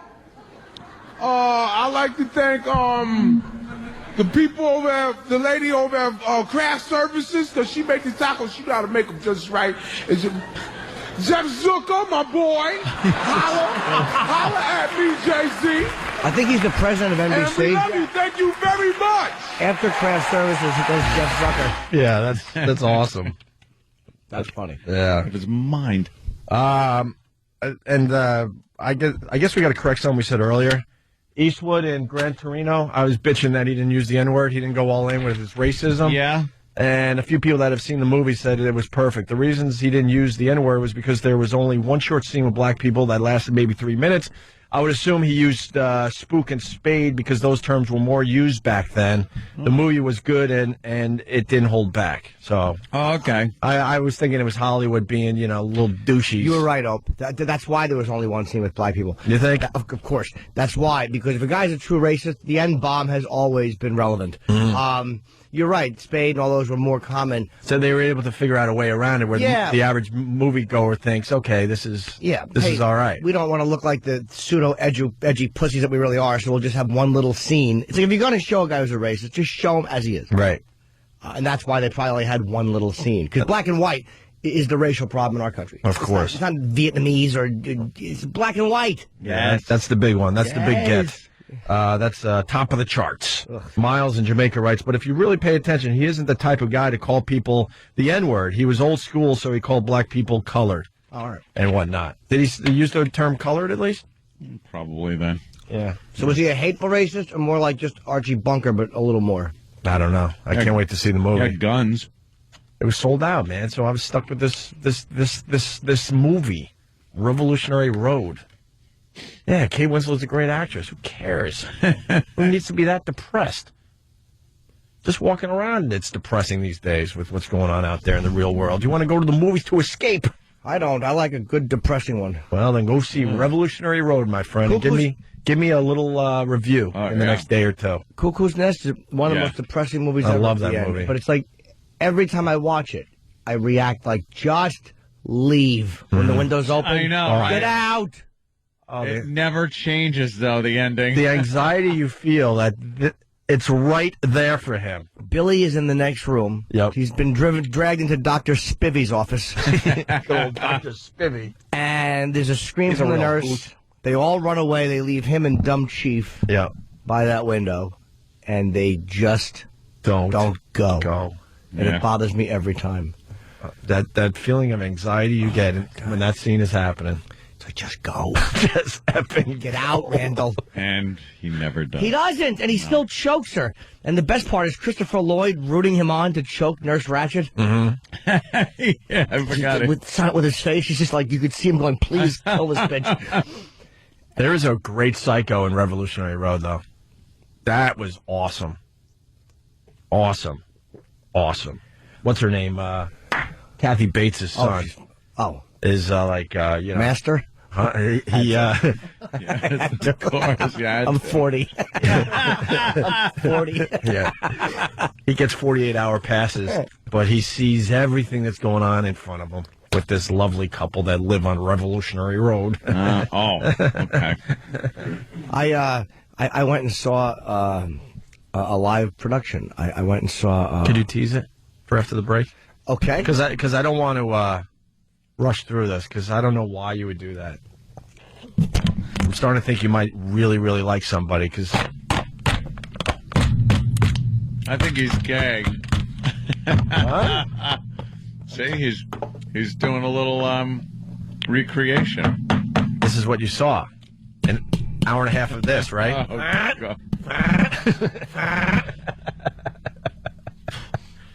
Oh. If you haven't figured it out, Jimmy will tell you next. The last thing you should hear should be a gunshot, self-inflicted. That should be the last. Oh. Why aren't they talking?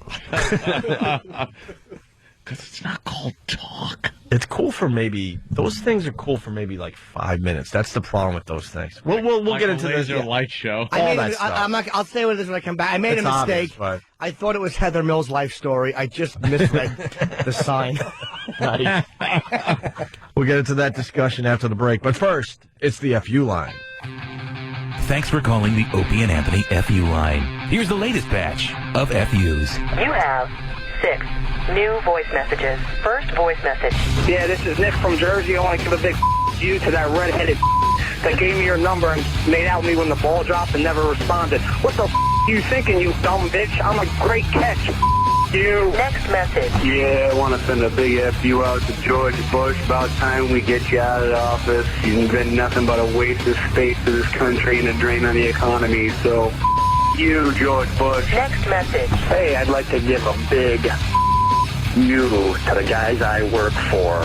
They me out of my holiday pay by not clearly stating what the rules were to be able to get it. Thanks a lot, guys, and you. Next message. I'd like to send a big FU out to Stacy. I can't stand you. It's just too bad that we had a kid together. Next message. Hey, this is Rob from Phoenix. I want to give a big FU to all the people who hit their brakes when they come up to the radar cameras on the freeways out here in Phoenix. You're not even doing the speed limit already. Don't hit your brakes, you moron. Next message. This is my you for you, Kristen. Put me in jail after 3 years of our relationship. You. End of new messages. Call the Opie and Anthony FU line. 866-FU line 1. That's 866-FU line 1. Thank you and goodbye.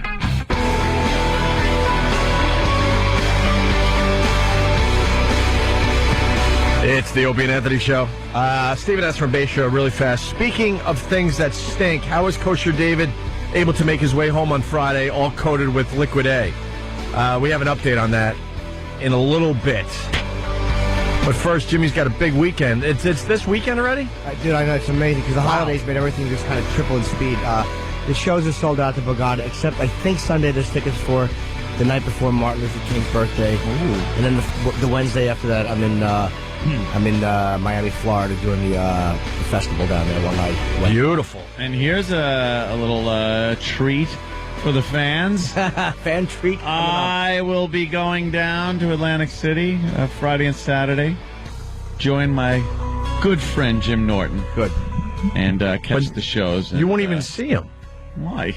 You'll be at the blackjack table for 20 straight hours. No, you go down there with good intentions, but I'm going to. you're actually going to see the show. and gambling is the secondary thing. It is. I want to hang out. I want to see Jimmy. I want to hang out. It's Atlantic City. I don't waste your time. It's the same garbage you've seen. Not for Sunday, though. Friday and Saturday. No, I'm just kidding. Yeah, Sunday's the Sunday changes it all I up. break out the new stuff. Yeah, Sunday's the one you want to see. That's where he tries. And what did you go see this weekend there, Jimmy?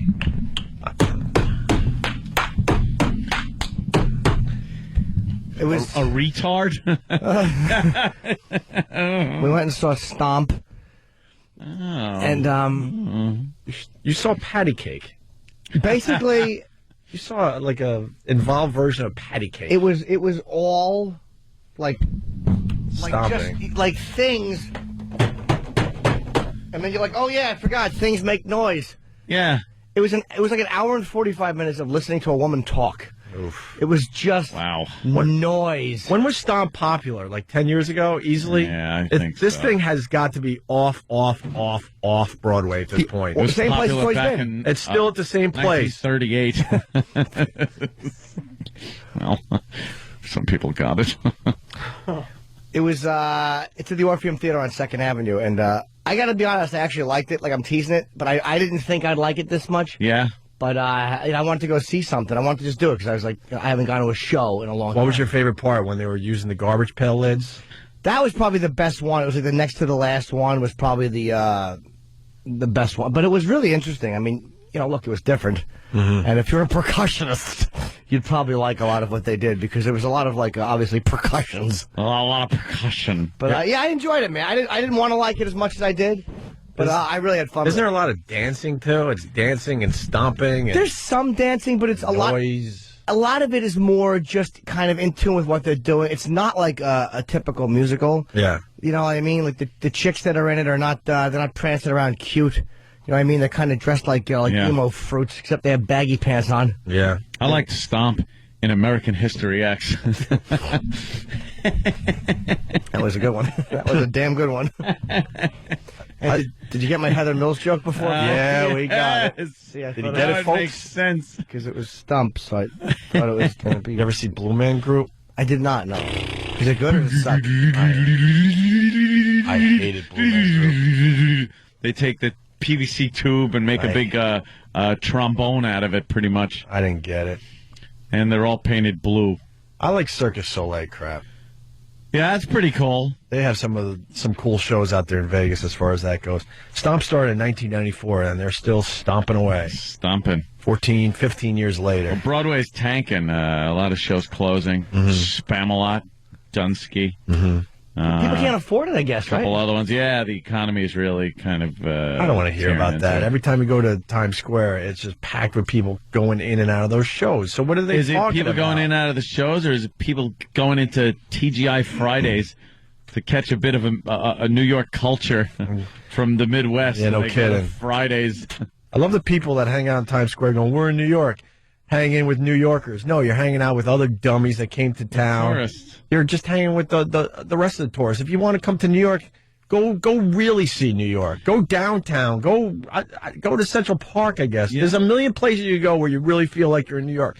Times Square is not the place. The odd thing is, if you just walk one block off of Times Square on any of those side streets, you get like bars, Irish pubs, things like that aren't all full of tourists. Right.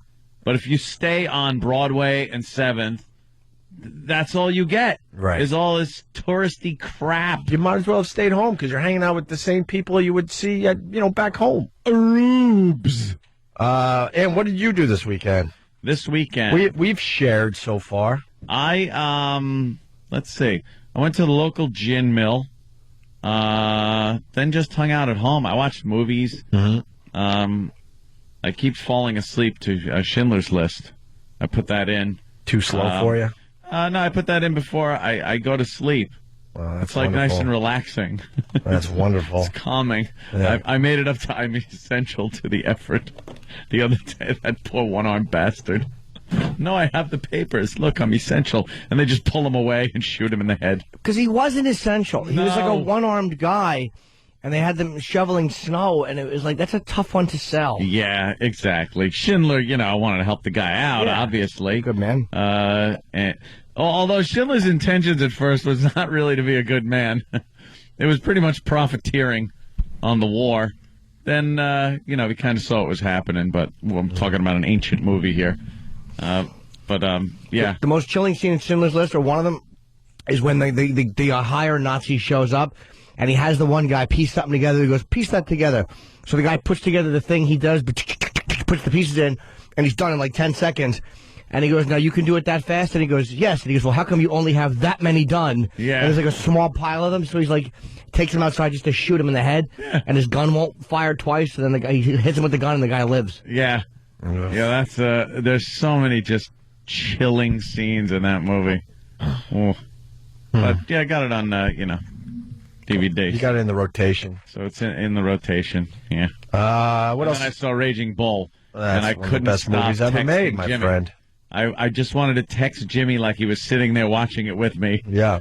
We were laughing, just doing, lines back and forth and stuff. What a great movie that was. Not even good, or a great movie. Not good enough to win the Oscar, my friend. And that's just a travesty because it looked amazing.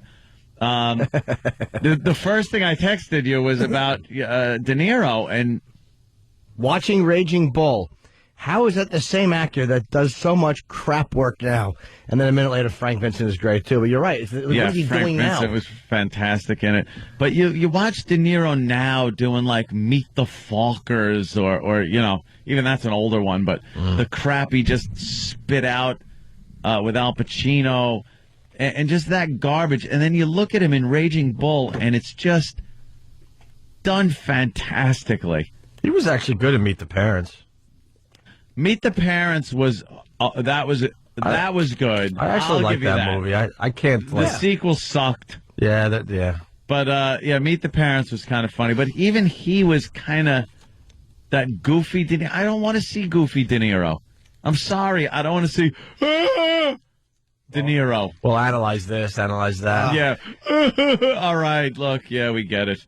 He's either doing predictable comedies or he's playing a cop. Yeah. Stop playing a cop. God almighty. A rogue cop, Robert De Niro. Guy's been around for too many years on the job. Oh, and he's got some crisis. Shut up. Pacino, too. They're just terrible. They're playing the same guy every movie. Pesci in Raging Bull is fantastic. That awful wig he had on. Was that a wig? It had to be. He had like the tight little curl, almost like an afro thing going on. Well, I didn't even know. It was the second worst wig he ever wore in a movie. Oh, yeah, JFK was a wonderful one. It was a fantastic one. Let's say hi to Jared in Boston. Jared. JB. What's up? Hey, guys. How you doing? Hey, how much snow did you get?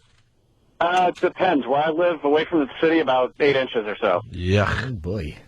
Yeah. We were supposed to get a big storm down here. It was another, nothing event.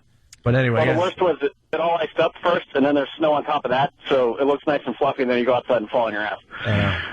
Anyway, so you guys have ruined movies completely. Last night, I'm watching Full Metal Jacket, and the blanket party scene comes on, and I start giggling like an idiot, and my wife is sitting there looking at me. What is wrong with you? This is not funny.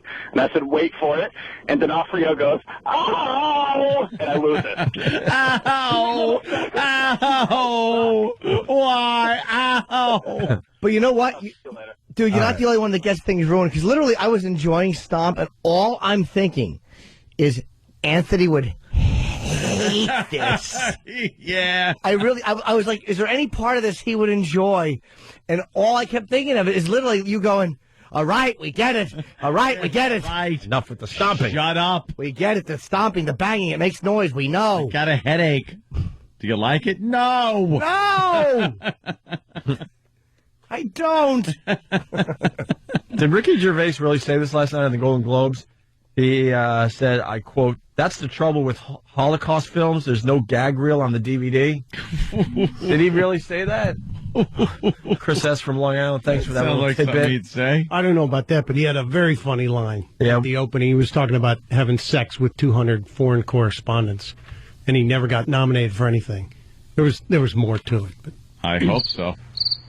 Yeah, it was really I'll go funny. look for the rest of it. This is going great. Be more funny. Was terrible.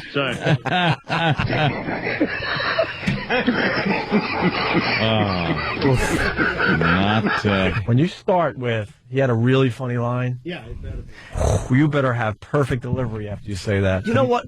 So people understand how funny it was. Opie, we may not be giving him the proper credit. Yeah. That may have been a better... Is there a way? I don't know if anybody wants to do this, but could they bring that back so we could hear it again? Like, I think that we may have been giving Mike a hard time for nothing. Maybe we just didn't appreciate it. That's...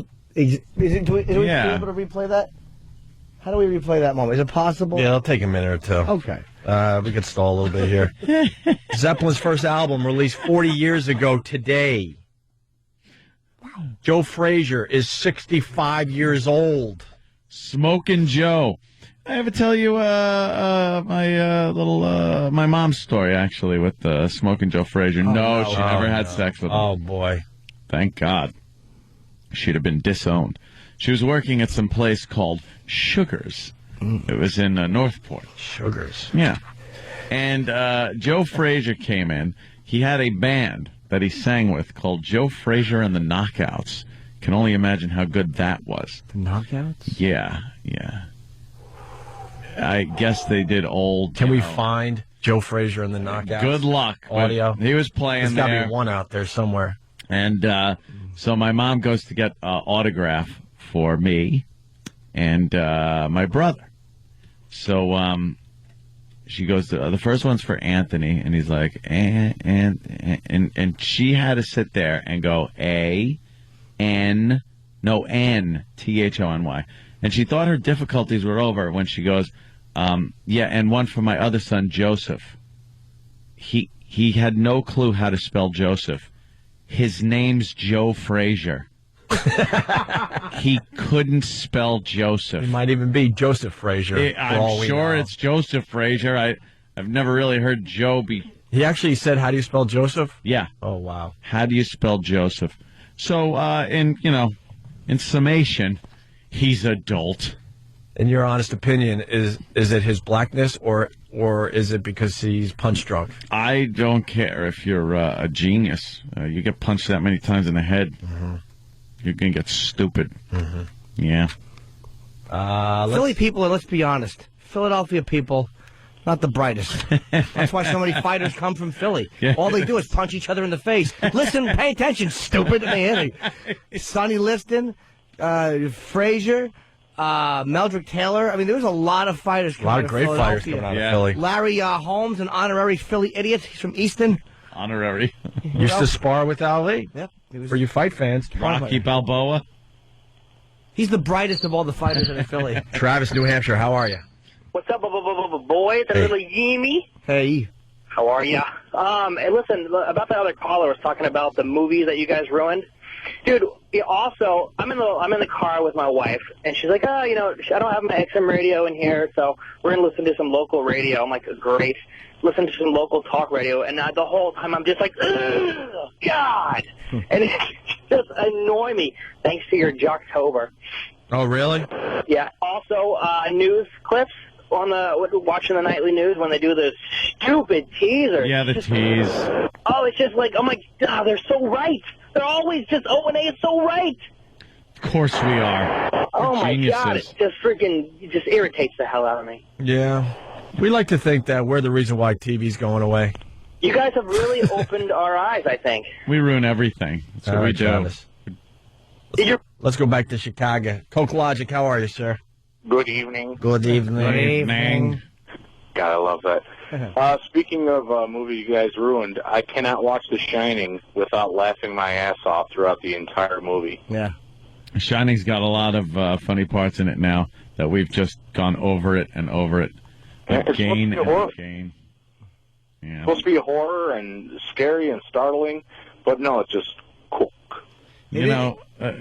Cook. Your son. It's still a scary, it's terrifying. Scary movie, man. It's terrifying. I don't know if we ruined that one for you yet. I saw that recently. I was like, wow. It's still scary. Wow.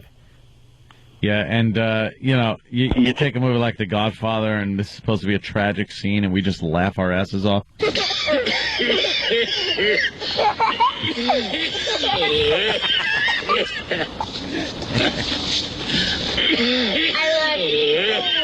It's the worst cough dub ever. I love you. And he's squirting pesticide on him. Yeah, he's squirting it with DDT. Yeah. Stop you spilling it. Rotten kid. Horrible. Grabs a tomato plant and falls over. There's so many movies. I'll just hear a clip from the show and be like, hey, from the show. Dave Cleveland, how are you, buddy? Hey, what's up? Hey, talking about ruining things. Because of you, I'm hooked on fucking CSI Miami. Ooh. Yeah? Yeah, unfortunately. Why are you hooked on CSI Miami? Because, with the David Caruso stuff in the beginning, started watching it just for that opening line. Oh, yeah. And then it was over with. Yeah. I've had a channel on, and then I'm watching those murder shows, real life murder shows, and then CSI will come on, and as I'm going through the channel guide, try to find something else, I'll see him do his dumb line. Mm-hmm. Well, Frank, looks like he's in trouble. Yeah, he's David Caruso is bad. It's really bad. Let's say hi to Jason in Jersey. Jason. Hey, good morning, boys. Good morning, Jason. I want to bring up the fact that the movie Twister is no longer watchable. You can't watch it without thinking of you guys anymore. But Jason, that's not because of us. That movie is horribly bad. That one is bad. You know, movie did okay in the theaters. It did great. Everybody it's a blockbuster. Was crowing about the special effects and everything, and no one brought up the fact that the acting is so bad. The dialogue over the is top, so bad. Mm-hmm. The character is just unbelievable, extreme. Ugh.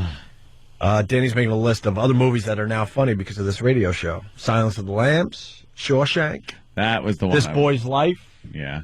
Oh yeah. I watched about half of the last half of Silence of the Lambs last night too. Yeah. And it's a funny goddamn movie now.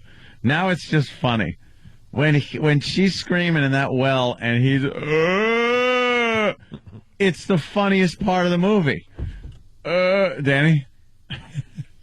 Friday, driving out of the city was a mission, and I was coming up to a light, and I was going fast, but like I knew I was going to stop for the light halfway down the block, but my car was still kind of moving at a decent clip, and the engine was revving at a decent RPM, and this lady stops in the middle of the crosswalk like a deer in the headlights, just looks at my car and screams like at the top of her lungs, and that was like my first reaction. Like I just wanted to get out of the car and do the thing with the shirt and like pull my shirt forward, like you have breasts, and just scream back at her. And I thought about what a psychopath that would look like if I actually did that.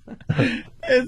It's such a funny goddamn part of the movie, and it's supposed to be. I mean, the first time you see that, it's horrifying how sick this guy is, and now you're just And when he does the tuck, when he's dancing. And putting his little makeup on and everything, and he's dancing, and then he goes to do the tuck, and he almost looks from side to side like, is anyone watching? Like he's making a woman's suit, but the tuck is the thing that he looks around like, better make sure no one's peering in at me. And he pushes it, I'm crying over you, and he pushes it.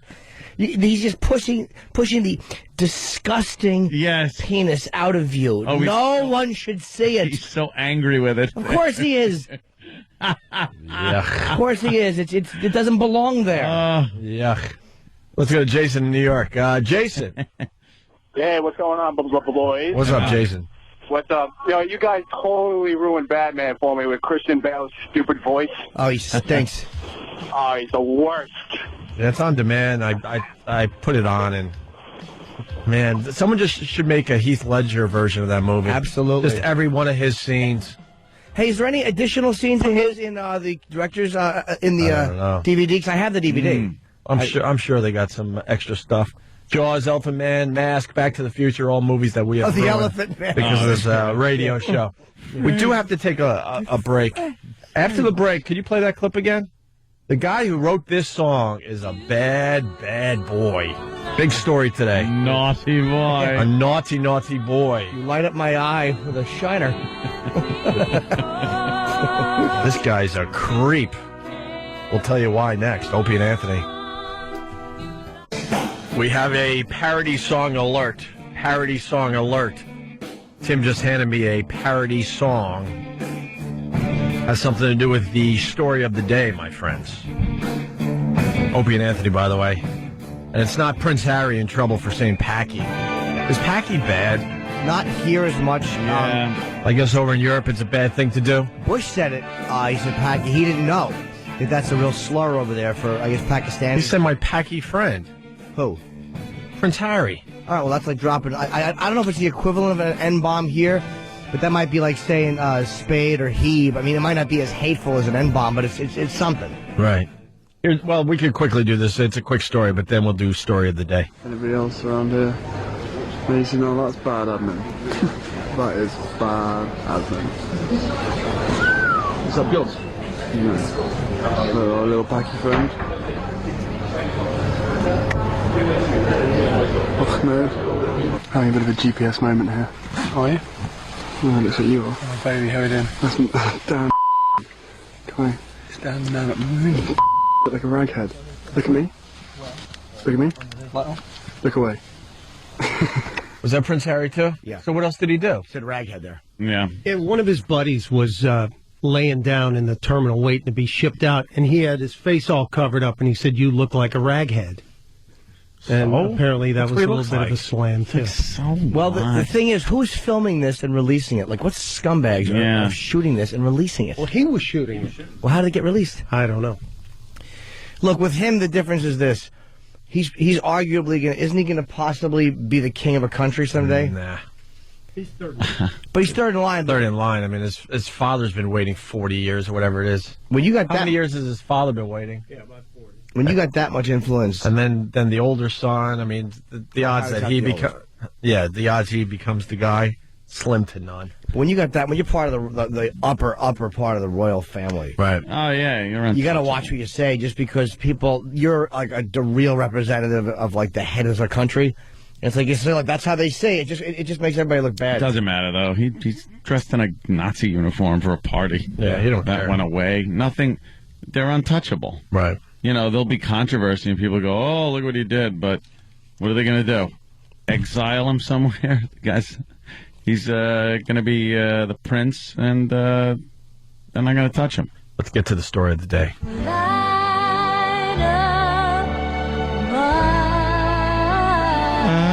Our song. I bet the guy she was singing that about was real happy. Actually, she was singing about God. Oh, well, he's always happy. No, wait, he's always mad. The rock handed that in. Whatever. The guy that penned You Light Up My Life. Yes. Debbie Boone made it a #1 hit. What year? Like 19... I would guess 70... Oof. 2, maybe. 6, I would say. Mid-70s? 76. 76. Good job. Who's got the story in front of him? I don't have it. I got it. Songwriter Joseph Brooks, writer of You Light Up My Life, suspect in sex attacks. That's fantastic. He's suspected in 5 sexual assaults. He played up apparently his Hollywood connections on Craigslist, which any of us would do. He was posting to lure aspiring models and actresses to his apartment. But the problem is he forced himself on them. He's 70 years old, and he made his money. He wrote a lot of jingles for Pepsi and Geritol. Obviously a relevant man. And he's a suspect in 2 rapes, a sodomy case, and 2 sexual assaults. So at least he balanced out the 5. Yeah. He's not a predictable hack. He's either going to assault you or sodomize you or rape you. You don't know what you're in for. It's kind of like, it's like, what do they call it in Jeopardy? What do they call that? Potpourri? A potpourri. Oh, Yes. potpourri. The women were hooked. They were hooked by his promise of parts in his next movie, which I guess he was going to shoot quickly because he's 70. And he boasted about his Oscar, and he said he'll show it to them at his pad. And he did before bonking them over the head with it. He painted his penis gold. Here it is. Here you go. Grab the Oscar, stupid. And 2 of them reported being doped with like a date rape drug. Oh, really? Yeah. Wow, so he's using high-tech stuff. And Yeah. And, He was banging cocktail waitresses 2 at a time. players couldn't get assaulted at the table. He was the greatest piece of ass I've ever had, and I've had him all over the world. He said that he had a stroke like 6 months ago. It was debilitating. So I guess he's trying to say that I couldn't have done this. Yeah. But the first of the assaults, apparently, or the alleged assault, was in November of 06, and it was like some 22-year-old woman. And she said she was sexually abused at the Carlisle Hotel. And another assault allegedly took place at his apartment in May of 07. And 3 more, I think, took place over a 2-week stretch. Apparently, Mr. Brooks went on a real run. A bender. Well, it was right around his 70th birthday, so Yeah. he was celebrating the big 7-0. Yeah, what better way to do that? What's wrong with these women? You can't fight off a 70-year-old? 22-year-old can't fight off a 70-year-old man? I've seen pictures of this guy. He's like, not much going on there. Well, he would drug them, though. So Good point. Good point. Do we have any of that Pepsi? He did that. He's got "You Got a Lot to Live" and Pepsi's got a lot to give. Wow, he wrote that? Yeah, Oh, that's a Pepsi's got a biggie. lot to give. How's that go? You got a lot to give, and Pepsi's got a lot to... Something like that. Do we have that? Yeah. You'll find it somewhere. Oh, God, yeah, you could probably beat him with his own bag. Yeah. 70. Where you pull it back up over his face and head so he thinks there's a ghost, and it's just him with his bag over his head. Help! There's a ghost. Oh, it's me. That hurts.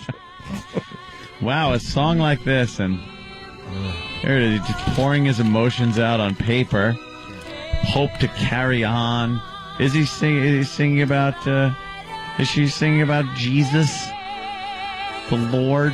Probably. Is it in the movie, does she sing about God, or does she sing to a guy? I have no idea. I don't remember the movie. And is it Debbie Boone in the movie? Was it a song? Yeah, I think they made a movie out of the song. They made a movie so they could use the song. Yeah, what is it? You got it yet up on IMDb? Who's starring that piece of crap?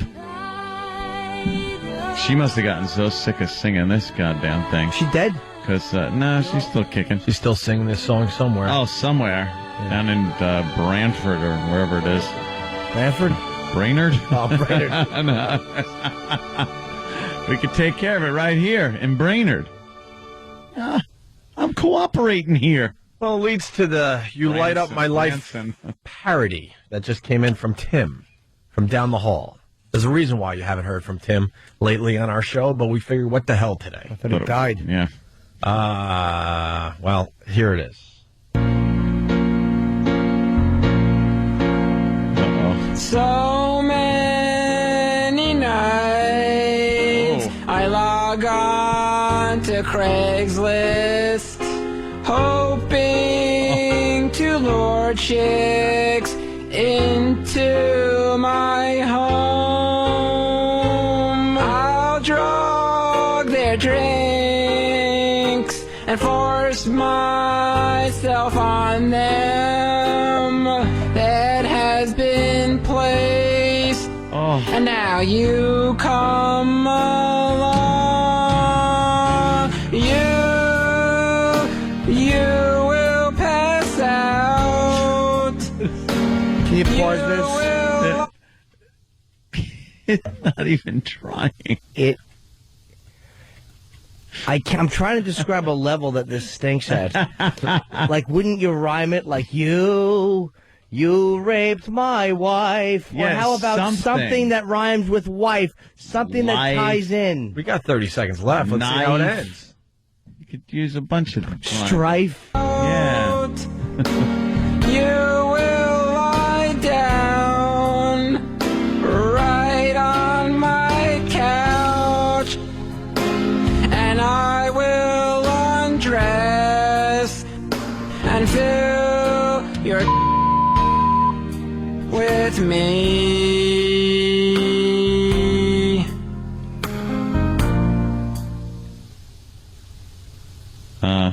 That's it, huh?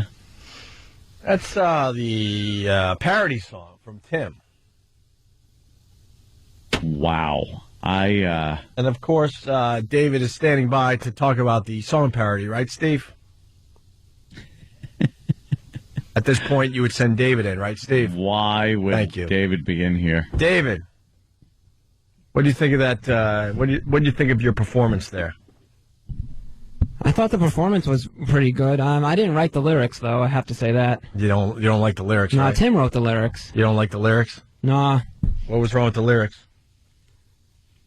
I don't know. It seemed like very like a quick writing. It was very basic. Yeah. You would have wrote something better? Maybe. If I knew that. What if we gave you the story and you write your own song? Maybe. You want to try it? No. Maybe, yeah, I could definitely do it. Yeah, give me that if I read the whole entire story through. Yeah. You're quite a crooner there. I'll definitely try to. Maybe I'll try to come up with one. You know you're tone deaf, right? Yes. Okay. Is it? Yeah. Who cares? I can't sing a lick. I can't sing. I never claimed to be a good singer. I hear you're in trouble at home, huh? Mom and Dad not happy with you lately? What's going on there? What happened? I heard tell something about maybe Friday's show or something. Let's straighten this out. No, it's all good. It's all good. What happened? What happened, though? We heard something happen. No, nothing happened, really. It's just... When you got home, what happened? I heard they might have heard about the D.L. Hughley thing. Is that true? They heard about it, yeah. Where did they hear about it? Of course, that's where D.L. helped you out because you haven't had much action and you went to a massage parlor. Yeah. I think there may be a little action. I don't know. I wasn't there. But with that said, they found out about that. Yeah. How did they find out about that? I have no idea, to be honest. I haven't the slightest idea. So they probably laughed, right? They were like, that was a funny bit. Yeah. No, they didn't laugh. What did they say about it? They just were upset. Why? What did they say? Just upset. It's not really such a good thing to do.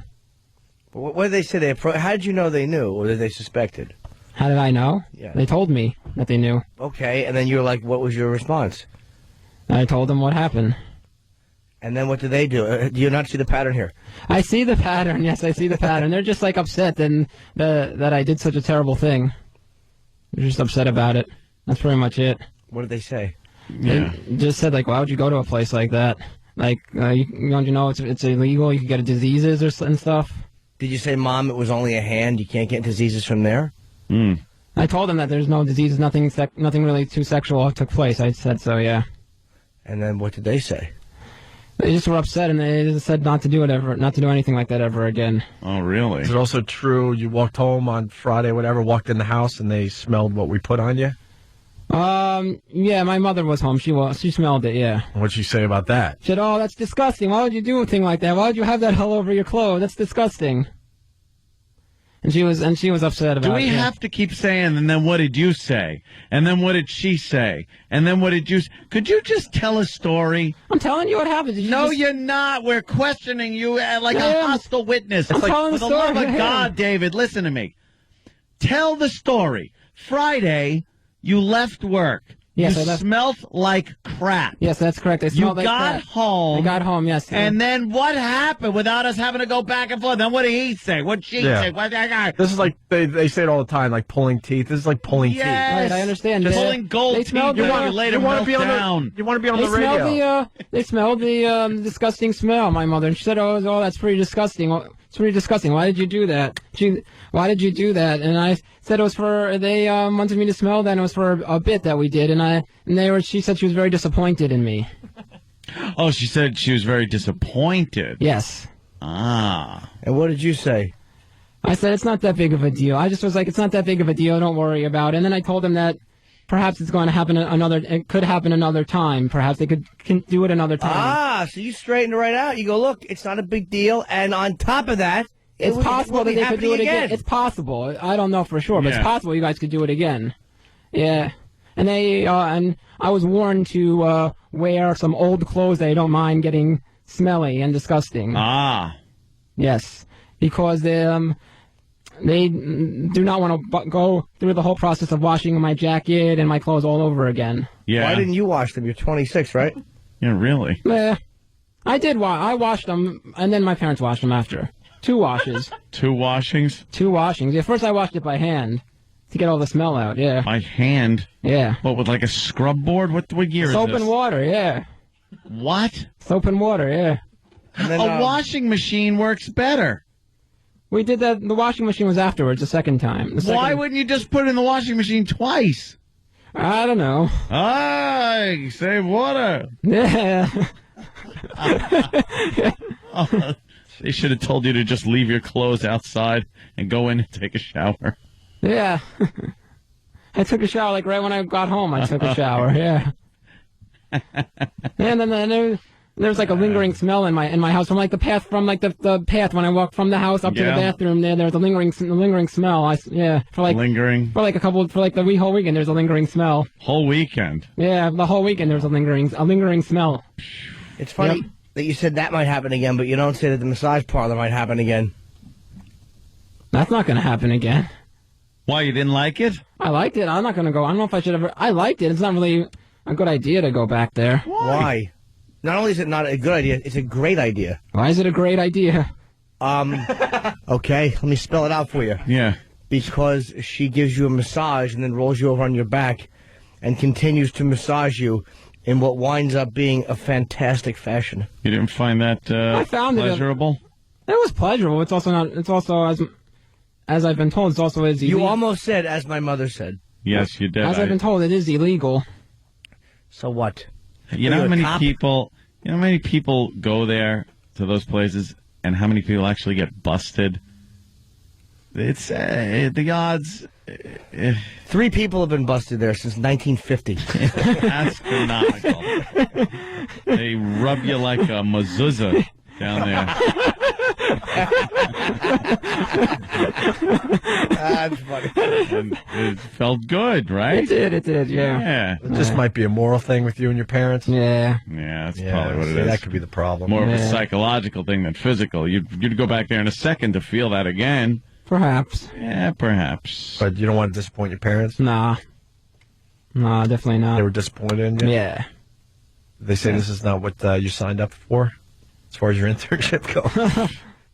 No, they didn't say that. No, they just wanted me to try to use more like ethical behavior and stuff. More common sense. Mm-hmm. Wrong show for that, huh? Yeah. Yeah. It's not so much that it's illegal. They're worried that there's like could be random bacterial and sexual diseases floating around. Floating around? Yeah. It don't happen like that. They use their mitts. It's not like they got to... Their mitts? They're a hand, you know? Yeah, I know. Them mitts. Did they threaten to kick you out of the house? Not for... Well, they did. Not for that one thing. You just don't want to talk about it on the air. Not for that. Yeah. Really? What? Just a combo of everything? No. If your shenanigans continue, did they say? Perhaps. We'll see. Like, if you do that again... Sam, what do you know? You won't be living in this house. He's Sam's avoiding... just chomping at the bit over here. He's avoiding the issue at hand here. What did you hear, Sam? Well, because it's really an intriguing story. His parents are getting really fed up because he's working, like, selling movie tickets on the weekends. I'm not selling movie tickets. What are you doing what's your job? It's not selling movie tickets. It's for performances. It's like answering phones, providing customer service for like selling tickets. It's similar to It's similar to what you're saying. That's right. So his parents are waiting for him to get like a real job and to come home with like a career. And instead, he's telling me that he's coming home and he smells one day, and the day before that, they find out he's going to a masseuse parlor, and so they have threatened. A masseuse parlor? Hold on, let me ask Aunt Sam exactly what that is. No, a masseuse place. And that yes, it seems from David that they've gotten completely fed up with his antics. And they threatened kicking him out. That's what David told me. David, what did they say exactly? If you do this again, or if you... Yeah. What was the threat? How was it phrased? No, they're pretty much just like don't want me to use common sense and not to do that, like something like the illegal thing ever again. Isn't common sense doing what needs to be done for this show by you? I mean, you've made a name for yourself on this program. I certainly have. So obviously, that's good, right? That's very good for me. Yeah. Yeah. So isn't that good common sense for this program? Certainly is for me. Yeah. Yeah. Have you explained that to your parents? I've explained to them, yeah. And why do they keep saying have common sense and you might get kicked out? I don't know. They're just being normal parents. I think any parent would do. I think any parent would feel like that. How old are you? You're closer to 30 than 20, right? Yeah. Yeah. 26. Why are you still at home? Because he shrugged. Let's just anytime he doesn't have a good job. Anytime you hear the bell, people, that means he just silently shrugged into the microphone. Or answered facially, or did something that's non-communicative. Something that auditorily does not work at all on the radio. So did you tell your parents, like, look, this is good for my career? I told them, yeah. And if they don't like it, lump it. What type of language you got to use? Yeah. They were excited when I told them that I started out on Friday as being a producer for a half hour, 45 minutes. Oh, they were excited because Stunty was out. Yeah, I was the new stunt brain I was supposed to be the new stunt brain for the entire CBS show. But it lasted a half hour? A half hour to 45 minutes until the bit occurred when you sprayed me. Yeah. It's funny. Don't try to Jew him down, Opie. It was. Yeah, that was a. Yeah, that's a bigger laugh on that. All right. That's the warm-up half hour. Yeah, until you don't actually need anybody for that first half hour. Yeah. So you really. Yeah. So you really weren't the producer. How much? I was not really. No. It's like giving your kid, like, I don't know, the police badge and going, "Oh, you're now the." Do you make? You're enough? the sheriff. You make enough to get your own place? Nah. Of course not. No, one day. He has like a minimum wage job, basically. Correct. Yeah. What are you going to afford with that? Yeah. When I become the You're head have to live in a room with 20 other Mexicans with that type of money. 20 Mexicans. 20 Mexicans. He finds that very funny. Well, they actually do that. That's why. Yeah. They don't like live in one. Right. All right, this is going great. We're going to take a break. We're going to mop up and get the F out of here. Thanks, David, for adding nothing to Thank you. what could have been a fine segment. Thank you. He says thank you. Opie and Anthony.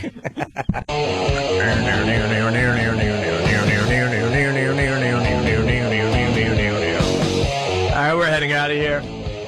I think we can throw a quickie in for the people before the music marathon starts here in New York City. It's a bit Laszlo left for us. Got to give him something after sitting through commercials, right?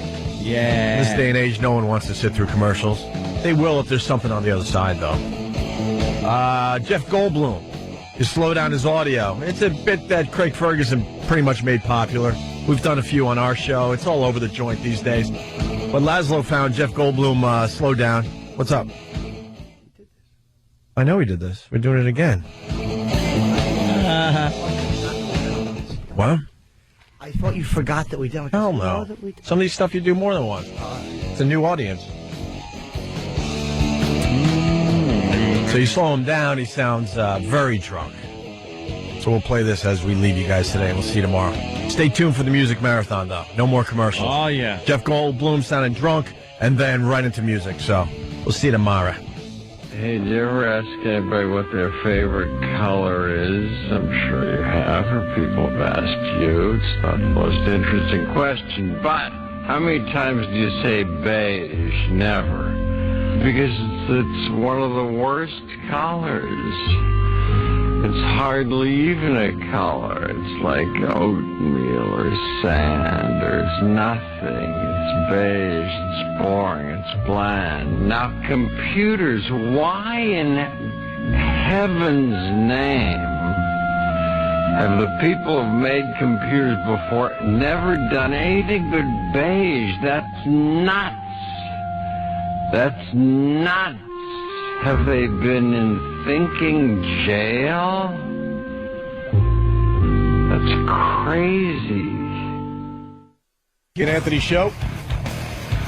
I'm very excited to say that Don Wildman is in studio, host of Cities of the Underworld, a show I actually watch.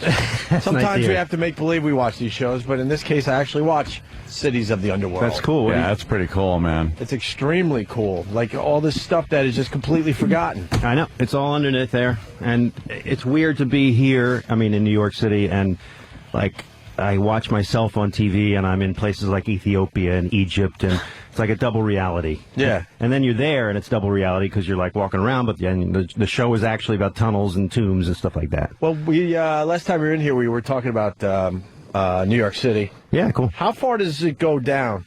Everything. What? Some of the stuff you could explore under New York City. If you went underneath Grand Central, you're going like 100 feet below. I mean, surprisingly, if you look for the deepest tunnel they're digging now, it's I think 125 feet down below. It's all the way underneath, going from Jersey City all the way across to Queens now. Right underneath of us. So I mean, what are they building that for? They're doing they decided that they wanted to fix the problem that a person going to Long Island shouldn't have to go over to Penn Station. Oh, right. So they got to go to Grand Central. You know, inside the next 5 years, you'll be able to go down to Grand Central and buy a ticket and go to Long Island instead of this century-long problem of going over to Penn Station. Yeah. Wow. And then the big fantasy is that you'll be in Jersey City and you could go to Long Island on the same. It's LIRR. Oh, that's pretty cool. Making it more convenient for us. Exactly. Have you ever been bitten by a rat? No. Have you? No. I've seen them. I work with them constantly. I had one hiss at me recently, and it's horrifying. Really, yeah. They're bigger Horrifying. here than anywhere else. Huge, yeah. I mean, really. Like, I used to live in Tribeca, and they were on my garbage cans every night. It was disgusting and strange, and they have personalities. They sure do. And they're not easy to fucking kill. That's the problem with those We were fuckers. in these Chinatown tunnels in San Francisco, and frequently I do these bits with these like city engineers who take me down into these sewers. And these guys are proud of their sewers. I mean, it's their life, and they love the engineering of it. And, you know, you kind of can vibe with it while you're there because it's impressive that all this has been built up and they keep it running. But in the end, you're down in the tunnel and people are flushing their toilets into you. And you're working around, literally, we're like trying to place ourselves so that you're not between the dry cleaner here and the person who's, you know, flushing their toilet. And literally the stuff comes right out and falls around you. And these rats are all over the place, because it's their home and they don't deal with anybody down there ever. So Yeah. it's just part of life that you got this rat running across your shoulder and you're trying to be natural on television. It's amazing. They say there's more rats in New York City than people. But Exactly. Do you ever? There are some amazing where stories. the fuck are they? I mean, you see one every once in a while, but where the fuck are They're they? good at staying away, you know. Which is so creepy if you think about it. They used to have these stories of ships coming in, Right. and they'd have to get, because it was all that came in here before, and they'd have to go out and get inspected to make sure they didn't have so many rats. And there was like this fabled ship that had and more rats than imaginable, and they got off. Really? And like, it was the beginning of a new species in New York of some Norwegian rat or something like that. I think that's the one we have the most of. That's Seriously, right, exactly. I read a whole book on rats. I don't know why, but I did. Pigeons is the same thing. You know, people start looking into it. There's all these species, and one has dominated where the others have failed, and it's very fascinating. Yeah. Well, cities of the underworld, you start with San Francisco, huh? Well, actually, we're in the middle of the season right now. I finished shooting just before the holidays. I came back from Australia, but San Francisco was a couple of months ago, and I like doing the domestic episodes myself. I mean, it's really great to travel elsewhere, but the domestic episodes just kind of put you in the face of what really made America great and all that sort of thing. And San Francisco is pretty wild. They had a huge. Really, the city got going in the mid-1800s with the gold rush, okay? The gold rush brought so much gold into San Francisco, and there was no Panama Canal in those days. There was barely a railroad, so the gold stayed there, and that was like a hot potato. So everything that happened in San Francisco in those days was about this huge amounts of wealth that was sitting there in one building, the San Francisco Mint, in the basement. And so we do a segment in there where literally you can walk into these old rooms. They've just recently opened this place back up. Into these old vaults, and you walk around and you can see the impressions of the silver dollars and the gold bullion in the walls. There was so much wealth in these things that the burlap sacks would get pushed into the walls and leave their dents from these things. I mean, everywhere. I heard about that and I was like, yeah, whatever. It's going to be a cute little thing. It's like the wallpaper on the wall is America's wealth. Yeah. Really interesting. A very impressive statement on how rich we got really fast. As a result of that, they had to build a fortress in the middle of the bay, a Civil War era fortress, before the war, actually. And that was there because they were worried eventually about the Confederacy coming up and stealing all that gold, okay?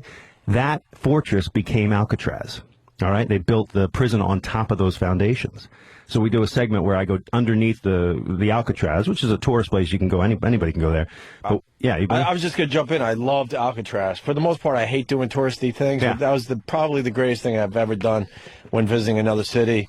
And I remember kind of walking, and they have places roped off, and I'm like, Wow, this is cool, but I want to see what the fuck is down that There it is. hallway. That's where we went. And you got to do all It's that. fun. It's amazing. Because there's just a million paths they don't allow you on. Exactly. But you know what? That's the most... How far does that go down?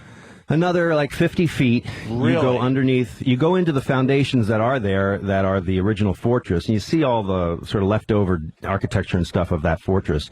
But then there's like these breaks in the floor where you can go down even further. And like the coolest part of that segment that we did was me just sort of saying, "What's down there?" You know, which is frequently what we do on the show.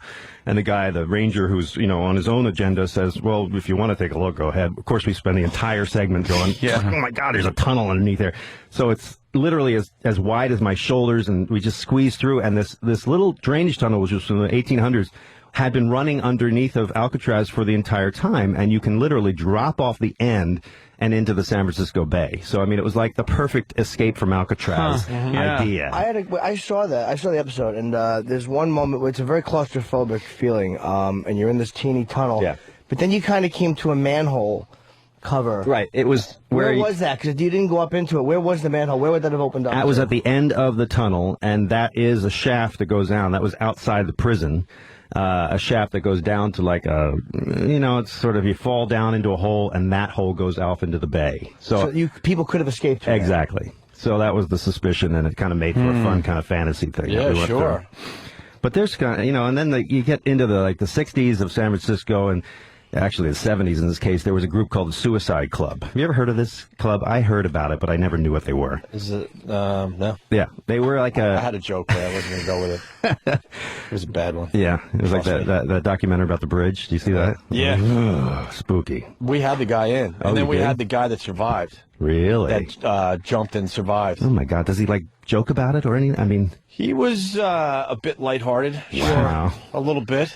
It's awesome. But that documentary was insane. I know. Setting up the cameras for what, a year, 18 months, something like that, Yeah. and just capturing many, many people killing themselves. Exactly. The And moment seeing just seeing little dots in the background. That's another person ending their wacky. life. Yeah, you just, like the big grand macro shot of the bridge, and you see this little splash at the bottom of it. Yep. Like a And life no one is knows. ending. For the most part, no one knows. Cars are still driving. People I are think still it's biking. creepier watching like the tight shot on it. And Yeah. You see the guys kind of looking around, and then they just sit there and ponder Think for a about few it. seconds, and then just go, What the hell? topple right in. So weird. So you never see like that on film. Somebody deciding when their life should end. That moment. Bizarre. Yeah, I'm not sure if I liked the documentary. I know exactly. It was ethically a little strange. exploitive, I think. Which is okay by me. I don't really care, but it was just... whatever's happening out there, film Yeah, it, what the hell. document it. Who cares? Yeah. What you were saying? The Suicide Club is a little more upbeat than that. It was a group of people who used the term loosely and tongue-in-cheek because they actually wanted to face death in order to live life as high as you could.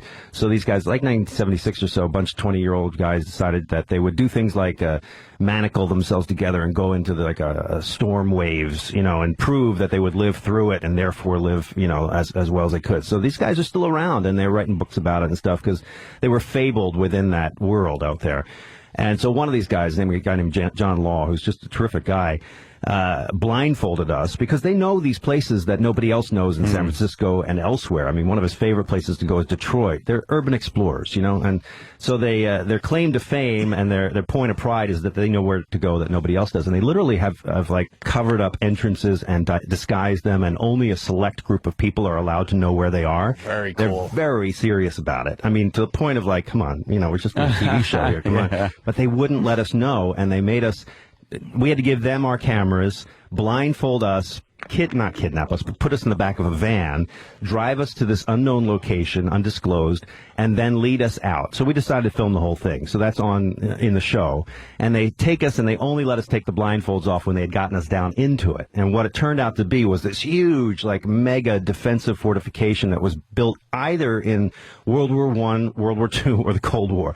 Sort of, you couldn't tell because it had been stripped out of all the metal, and it was just tunnels. But it was really a cool experience, and sort of gave you this glimpse as to what makes San Francisco kind of cool, what made America kind of cool. It was really neat. I loved it. I just find it really interesting that there's so much shit under there. Yeah. Like under the whole country. Mm-hmm. Things that people just will never know about. never think about. Just keep. And then you pop it on your building. show, and you look and go, "What? That's I under know, there." exactly. Are you going to run out of places to visit, you think? We went and through a whole list. I think one more season is about Ooh. as much as you could do. That sucks for you. I know. Sucks We got for like, you. well, what if I go above ground too? Right. You know? Yeah, and then don't go down anymore. That'd be great, huh?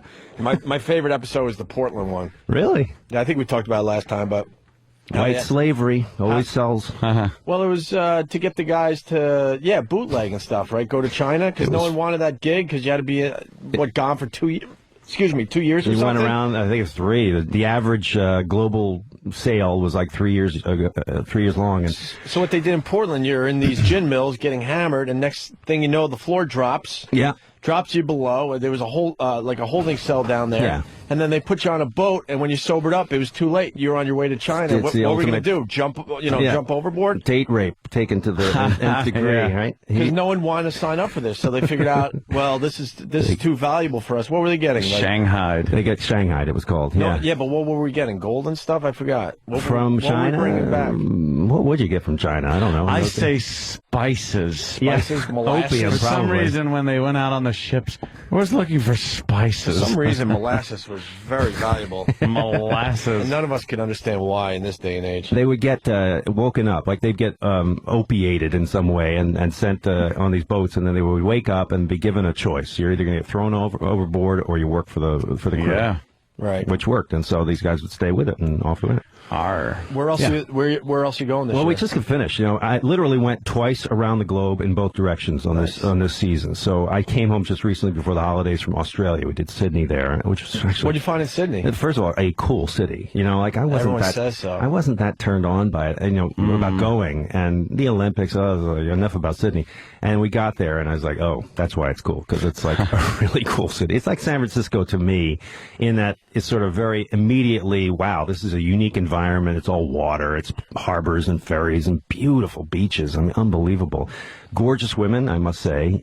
Very striking people. And so we went there, and that was on the end of like a 2-month tour that took us to Egypt, Turkey, Ethiopia. That was that stint. Unbelievable places. But what'd you find in Sydney? Anything you could? Sydney was like was sort of similar to San Francisco in that it was a sampling of different places rather than like thematically based. We studied how they dealt with World War II kind of in tandem to the fact that it was a penal colony in the back in the day. You know, Australia is like a completely unique environment, society, because they were invented as a penal colony by the British Empire, you know? And it was this kind of weird social engineering thing that went on where the Brits had this brilliant idea, let's populate this far-flung place in the South Pacific because it's probably going to be strategically important someday.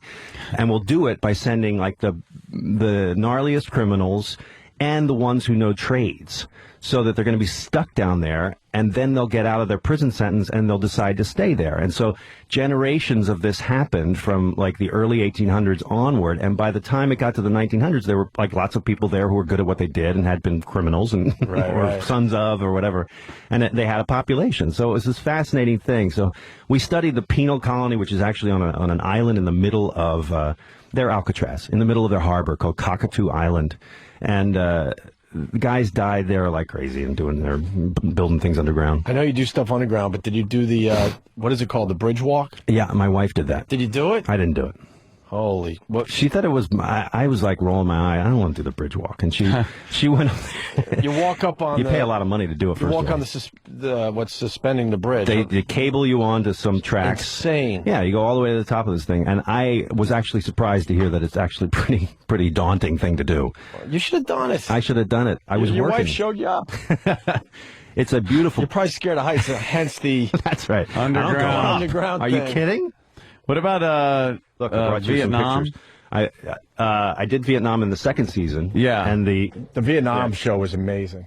Yeah, because obviously they know a lot. You know, there's been myths and legend about the tunnels and the tunnel rats. And the Viet Cong won the war underground in many ways, because they had these amazing tunnel systems that were massive and extensive, and they reached all the way down from central Vietnam into southern. So they could basically, in a day's walk, come out of the end of their tunnel systems and be in Saigon.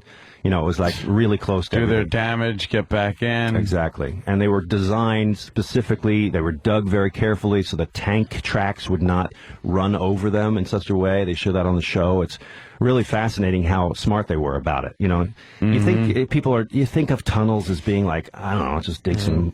People really engineer these things. And whole towns would live underground too. Exactly. That didn't want to be part of the war, but wanted to be out of the way. Like, fuck this. We're going to live underground until they figure out what the hell's going on. There's something called the Vinh Mac tunnels, which are in actually northern Vietnam, right above the DMZ, and this whole village of, I don't know what it was, like 700 or something like that. This whole village went underground for 7 years. 7 years. And Hospitals, schools, everything. They had 17 babies were born underground. I met one of these guys, and they had a film theater. I mean, it wasn't luxurious by any means, but these spaces were large enough to house people in. Everybody had their own little cave underground. You kind of can't wrap yourself around it until you see these things. And that's what I do. That's what I like about the show is I was genuinely, like you, very interested, but completely in the dark, no pun intended, about what was down there. Like, how does that work? And you go down and you're like, it works really, really well. Like, why aren't we all living underground? You just showed me some pictures of Egypt. Now, what did you find in Egypt? Did you get to go into some of the tombs? Oh, yeah. We went into the oldest pyramid. That's right there, the Step Pyramid. Right. They gave us really good access. First of all, Egypt has like 95% of Egypt is unexcavated, which was shocking to me. When you consider how famous King Tut is and all this, you know, this is a big place for archaeology. They still haven't done the lion's share of stuff there, and they'll tell you that. That being said, there's a lot there, so there's a lot that's been found. Most recently, about 3 hours south of Cairo, there's a place called the Valley of the Golden Mummies. And it just sounds like a movie title, right? No kidding. But it's true. I mean, you'll see in there's these wide... All right, so it's just desert. There's nothing there. You drive out, and you're literally it's called the Bahariya Oasis, so it's beautiful in one part, but over here, it's just nothing but desert. And you're standing there saying, what the hell? And they point at these, like, 7 little structures that are in the midst of this huge vastness. And they're put up, like, a few years ago because it wasn't, like, more than 7 years ago that a donkey's hoof went through the ground. Somebody was walking across this desert.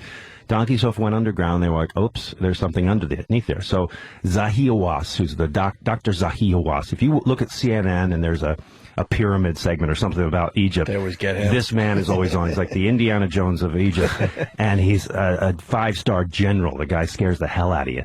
And so he actually took me on this tour because it's his personal cause to see this place excavated. The thing about it is, there's only 37 mummies that have been found underneath these 5 or 7 structures. I can't remember what. That's of 10,000. Literally predicted to be 10,000 mummies are under this sort of mile square area, I guess. And the reason was fascinating because in a later period, like in 300 BC, which is actually New Egypt versus that which we hear mostly about the thousands of years old, around that time, people had gotten kind of, the middle class had rose up. You know, they had some money. And so being a mummy, being mummified when you were dead was sort of a hip thing to do. The pharaohs did it, you know, for them thousands of years at the time ago.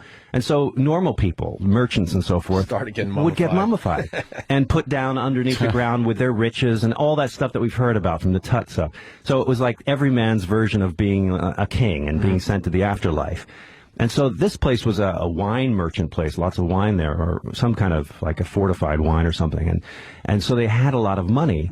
And so a lot of people did this over generations, 10,000 people underneath there. So they're going to leave most of the tombs unexcavated, filled with sand. They don't even go in and get them just because that's the best way to preserve them. But they opened up these 7 of them, and it's phenomenal. You go down. Nobody can do this, by the way. It's like you got to be with Zahi Hawass to do this. We crawl down into this thing, and these mummies are there all lined up, and they have these golden masks on, literally gold leaf masks, and they're like falling apart in many ways, but their chest plates are still there, and it's like going to a museum, but you're not in the museum. You know, you're where it is. Yeah, that's where they did it. Yeah, that's you know, very, very special feeling. You know, honored to be here with you, and let alone, you know, he's firsthand. He's the guy that actually dug this thing up. Right. It's really, really cool. Awesome. So that's just one thing. We go into the Step Pyramid, equivalent experience of the oldest structure. That's what's right there. Yeah. There's 197 pyramids in Egypt. I throw that number out. It's months ago in my head. It might be wrong, but it's something like that. where everybody thinks there's the three big ones. No, there's like hundreds of them, and they're in various states of disarray and preservation. Some of them just look like mounds on the ground. But every one of them has some sort of underground underneath of it. So they excavate them as they go, but that's what they say. There's just Is Egypt safe to go to these days? Yeah, I mean... There was a time after 9/11 that was just not a place you wanted to be. The big thing that was there was that shooting at I think it was Luxor or something like some other place other than Cairo. Those guys came out and shot 58 people, 58 tourists, Right. just machine gun them. And so you think about it all the time. They give you a security guy while you're there, and these guys are phenomenal. They never talk to you. They're 6 feet tall and in a dark suit. Nobody wears a dark Western suit in Cairo. So if you see one of these guys, he's a security guy, and everybody knows it because strapped on his back is an Uzi, Yes. and they're like serious. So I happened to be with one of these guys. He was always in our van, whenever we went anywhere. You never got introduced to him.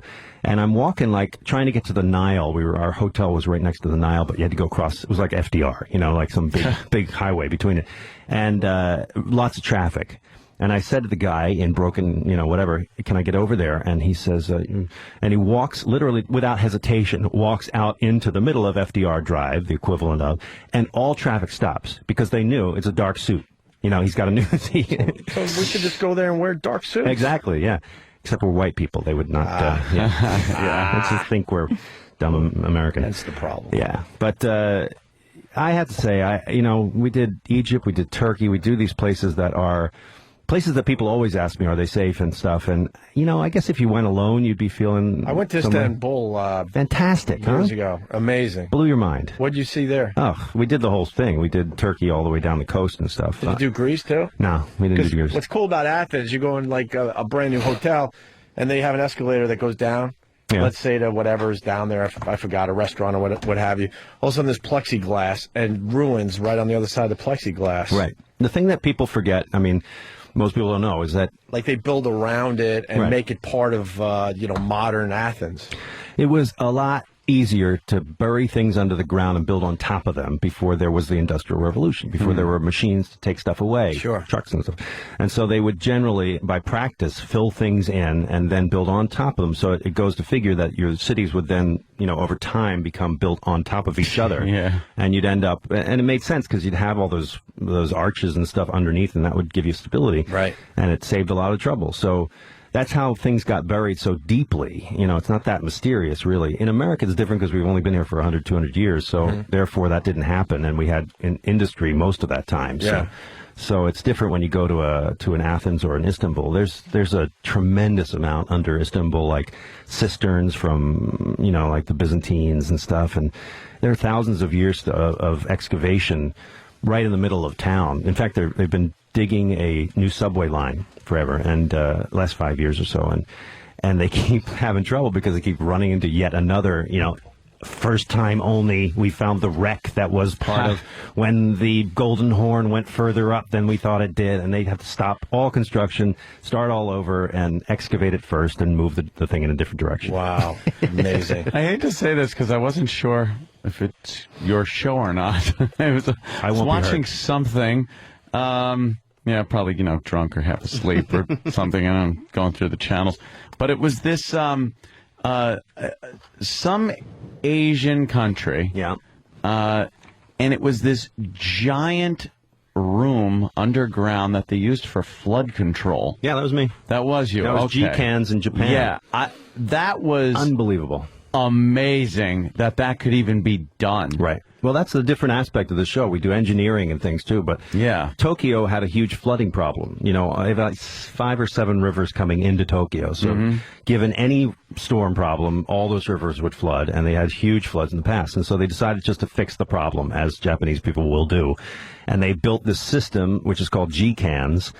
For what reason, I don't know, but it's the largest underground reservoir in the world, man-made reservoir. And it's basically 2 soccer fields dug up and then recovered. So that's the size of its space-wise. How far down does it go again? About 100 feet down. Yeah. And huge pillars it's so deep, and it's wet and everything else. So it's its own like microclimate. You walk in there, it has clouds, and it's its own little world underground. Yeah, there was a mist exactly. through the whole area, and the columns were giant. Yeah, the support columns for I guess the soccer fields. They used that for a lot of on top. commercials. They used it. They just shot a Really? Land Rover commercial because it was like unbelievable to drive this car weaving through all those pillars through there. It's insane the amount of water that can be held down there and moved. They had 4 Mitsubishi jet engines driving the turbines that would move. It's just untold amounts of water. Yeah, how quickly they can move a hell of a lot of water. Yeah. I stopped right on that. It was just like, okay, that's amazing. It's my biggest criticism with our show is that most of what we do could be focused on for a whole documentary. Like our segments need to be an hour long. Yeah. They go by way too fast. Yeah. It's like, no, take some more time. Exactly. Hey, unfortunately, I didn't see this one, but the whorehouse is underground in Rome. Or is that coming up in a... It's in Naples. It's coming up on... Yeah, we did Rome. It's coming up, okay. Yeah, we did the Gladiator Undergrounds. And the gladiators were like these athletes of the time. I mean, really, what you thought, these childlike perceptions of what it was kind of true. Rome was unbelievably, cool. Yeah, no kidding. And so these gladiators were super athletes, and their managers would have to keep them happy.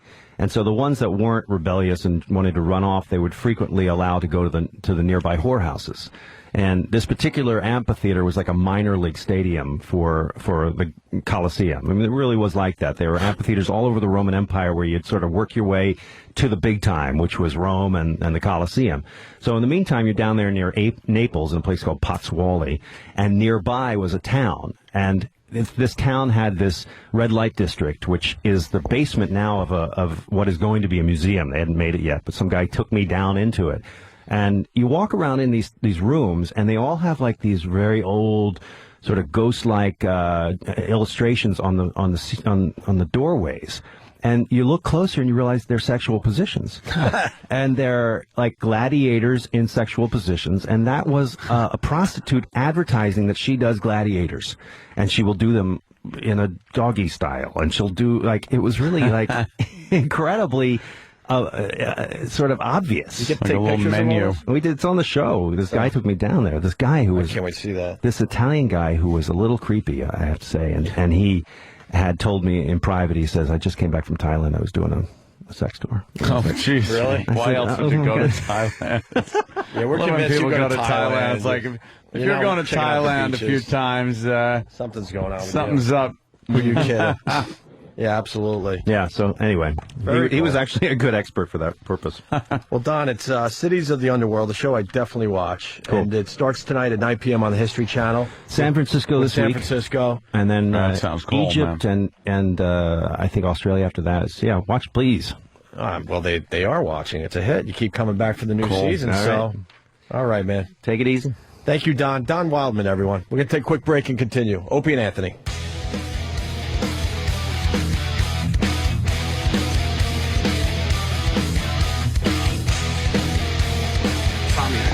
Yeah, absolutely, yeah. Opie and Anthony. We haven't even really discussed what happened on Friday's show. Of course, the boss is not really letting us off the hook, just keeping us all wondering all weekend long. I wrote one email and I got back, yeah, everything's okay for now, whatever the fuck that means, but, Earl took a header. The fainting goat, as Ronnie likes to call him. Earl allegedly took a header. I'm not buying anything that he said that day. Sorry. I'm just not. I think he froze, he choked, he did whatever the hell he does. And when he realized he was getting all that attention by being on the floor, he just let it rock. You don't even think he passed out? No. Really? Not for real. His eyes, that fluttering act, stop it. Fucking epileptic doesn't go into shit like he went into on the floor. I wasn't fucking buying it. I wasn't.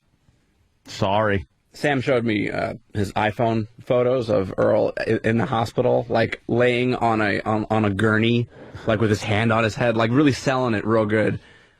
He like, if anything, he hit his head. Yeah, if anything, he hit his head. There was no damage done. And I kept asking him, I go, where does it hurt? Where did you hit your head? And he's like, all over the back is hurt, but this... Like, when you hit your head, you know exactly where you hit it. There's a bump, and then you press on it and go, fuck, that hurts. You don't hit the floor blinking like you fucking just underwent electroshock therapy. Yeah. And then he couldn't get up. He was, I don't know, I can't think. My thoughts are gone. I don't remember. What's the last thing you remember? I don't remember. Yes. I was on Friday at my house. A friend of mine came by, and I was explaining the story to him. And I said, look, I was like, there's no way he hit his head harder than this. And I turned around, and I smashed my head into the wall, and I was like, that's probably harder than he hit his head. Right. Just to prove a point. And, you don't... Unless there's like some part of like funny bone in your skull, like that's not. Yeah. It wasn't hard. Like, look, I'm not going to say you can't get knocked out by hitting your head. Of course you can, but I don't. There was no way that he hit his head that hard. Like Hard I saw it go down. Like it just simply was not hard enough to get that kind of a reaction from anyone. He was selling it. It was a work, and he was selling it. So that's all. So he faked the whole thing? Well, I don't know, man. It's just like I know for a fact that like there's nothing like I'm not retarded. I'm not gonna go and tackle Earl to the ground. Like that's stupid. Yeah. Why would I do that? Are you gonna slam him down on the ground? I basically touched his leg and like people think I was people think everything. But they make it sound like I took him and like I flipped him and it was like some crazy monkey flip. Dude, I hugged his leg. Yeah. And people are making it sound like, like I threw him into the floor like a pile driver. And it was nothing. You two were pretty much blocking each other from getting past. Ridiculous. And he went into this act like Tyson had just smashed him in the face. Yeah, and you know what? If I've seen Tyson smash people in the face, and those people have gotten up quicker than Earl. And they get up faster than Earl. And they didn't have to lay down on a hospital gurney with their hand on their head. Some of them was his bitches. Like, if you want to, like, look, I don't know what kind of problems Earl has mentally or anything like that, but, once it starts to get serious, like, enough to, where now we have to call emergency medical services, and, like, now it's a real thing that's happened. Like, just cut the shit and just be like, all right, I'm all right. No, I'm cool. I'm fine. I'm all right. Well, Ronnie said that it happened so many times. He goes, he doesn't know how many times they've called the ambulance because he's just passed out because he smelt Febreze. But does he pass out? Who knows if it's the truth or not? I saw him pass out one day because, like, Ron was... Was he faking the passing out? I think, I'm trying to figure all this out. Because Ron was yelling at him, and then all of a sudden I hear, Earl, and then I poked my head out, and he was just lying. He passed out because he was being yelled at. Well, why would you do that to yourself? They call him the fainting goat. You ever see the fainting goats on YouTube? So he can't handle pressure, and then he passes out? Like, I'm trying to, like, see through this. Like, I would never... under a stressful situation, all of a sudden pass out, because that would make it just way worse. But dude, as soon as you quote wake up, all hell would break loose. He's had tests and CAT scans and all kinds of other shit. Everything's negative. Fine. So what are we saying? He passes out and fakes that too? I think he does it. I think he starts feeling stress and he starts feeling pressure, and I think that's his way of making it all stop. He knows that if he fakes a pass out, no one's going to yell at him. And the problem then is gone. Do you understand how weird that is? That's even weirder than just taking It's psychotic. With the way he was acting in the hospital, because he was there the whole time and he was selling it, but he admitted once we got to the hospital, because he had an oxygen mask on the whole way to the hospital. Yeah. So he was taking oxygen, and then when we got there, he said his head didn't hurt anymore. Then he said he definitely had a lump on his head, and so the doctor touched where the lump was and said, does this hurt? And he went, no, it doesn't hurt, which the lumps hurt. Then he had a CAT scan, which they said was completely normal. Like, nothing even to maybe worry about. They found a cashew-sized brain in just solid skull. But what it seems like to me is, I don't think he's consciously saying, okay, I'm going to fake fainting to get out of this, but I think he gets lightheaded because he starts stressing, and then... mentally, he just quits. And so he's like, if this were any worse, I'd pass out. And since he's quitting mentally, he just lets himself fall to the ground. He just lets himself fall down. That is weird. Because I don't think I he's can't not buy into that. He's faking passing out. He's not consciously thinking when I wake up it'll be worse. He's just saying, how do I get out of this now? I quit. Which Yeah, is I got to get out of this. Psychotic. Oh, and is this bizarre. here's the fainting goats. Yeah, most people have seen the video of the fainting goats. A little pressure. That's Earl. That's Earl right there. How do they survive predators? By the way, YouTube sensation. This is over 4.5 million hits. This video. 4.5 million hits. Of course it is. How do they survive? Wouldn't all the predators Look talk at about that, them? yeah. Dude, you just scare them. They all fall down, and then you just eat They're them. hilarious. Look at Earl. Oh, my head. Oh, my head. I hurt my head. Well, that was just so weird on Friday. Hey, just all tough. That's a good one. And I love how the legs go straight out. Yeah. They're paralyzed. But that's how Earl fell, too. Yeah, I think His that's what it is. It's that they limbs went dead. Earl's limbs went dead. Yeah, I think these goats, they get so freaked out that they stiffen up. why don't we make a- It's not even that they're fainting. It's just that they're Let's make a video with Earl rigid. fainting. We'll yell and scream and see who can get him to faint. Spray him with Febreze and then just watch him topple over. Such video's great. Dumb fucking goats. So that's where we're at, I guess. Yeah, and then apparently, I guess Fezzi broke his silence and let fucking loose. He released the hounds on How do you Earl. make your eyes look like that, though? Yeah, look at that. I can do that. It's the same That's thing he the did Undertaker. when he got Febrezed and he fainted. He hit the ground and started rolling his eyes in the back of his head. So is he fainting or not? That's all I want to know today. Well, That's when I great. told the doctor his eyes rolled, because he still had no recollection of what happened. So I said, the doctor was like, well, was he unconscious? And I said, no, because his eyes were fluttering. He was kind of moving, but his eyes were fluttering and he was unresponsive. And they said, well, was there seizuring to go with the eyes fluttering? And I said, no. And they just chalked it up to being nothing then, because that's like a person having a seizure. Their eyes flutter back. I mean, look at that. He's laid out. Then he's a good actor, His because arms- I bought into it Friday. No, that eye fluttering thing made me think What about it was his bullshit. What about his limbs just going dead like that? He's laying down. I don't think he thinks he's faking. I think he thinks that this is actually thinks it's happening. really happening? And doesn't realize he's just giving up. We got the photos Yeah. up on opieandanthony.com. Oh, they're fantastic. He looks like a zombie with his eyes rolled back there. Right. So, I still don't have an answer. I don't think it's anyone's fault on Friday, and I don't think Danny should even have to deal with meetings or any of that crap. But No. I just want to know: does he faint for real when the stress gets too much, or he's faking the fainting too? I got to download the Fez stuff because I heard he just lambasted. yeah. He laid into him so I didn't, fucking bad. Yeah. I didn't even know. I found out, actually somebody had commented on my Facebook saying that Fez was sticking up for me, and I was like, he broke his character over that? Yeah. Jesus Christ. He started dropping F-bombs left and right. Yeah, and just Ronnie- completely unloaded on Ronnie him. put the challenge out to us. He said, "I don't think you guys could get Fezzi to talk." We did and it. I think Ronnie, I'm sorry to tell you, but I think we were the ones, the catalyst to break up Fezzi's bit before it really started. So he was mad at Earl for playing.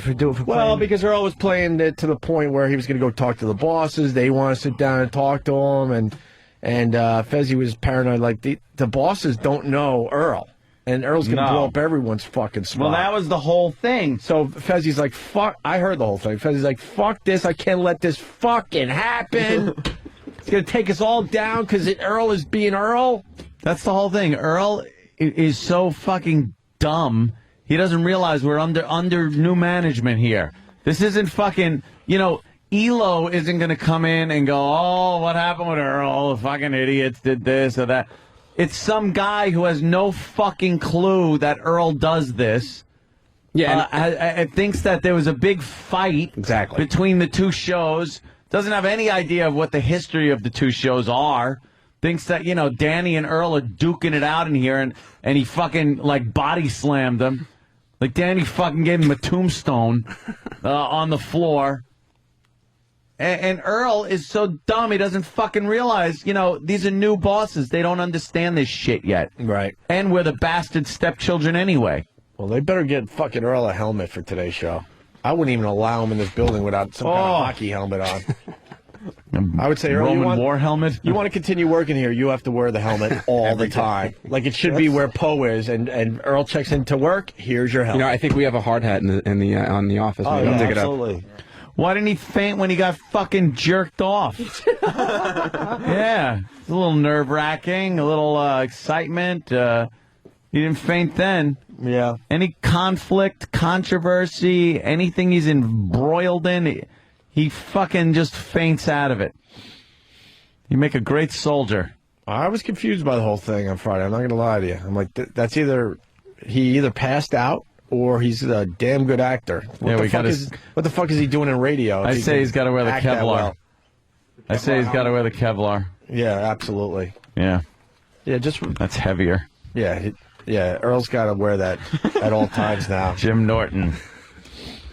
Look at Jim. Yes. Wow, Soldier Jim. Let's say hi to Brian in Indiana. I don't want to march, Sarge. My hat is heavy. Holy shit. It's a heavy hat. Brian, what's going on? Hey, good morning, boys. Morning.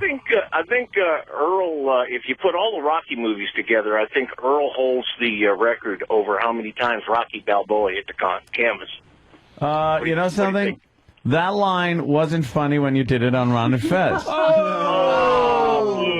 And even Ronnie said it. Wow. Well, I tried. Wow, why are you trying on two different shows? You're crazy. That is crazy. Let's go to Arizona. Mindy.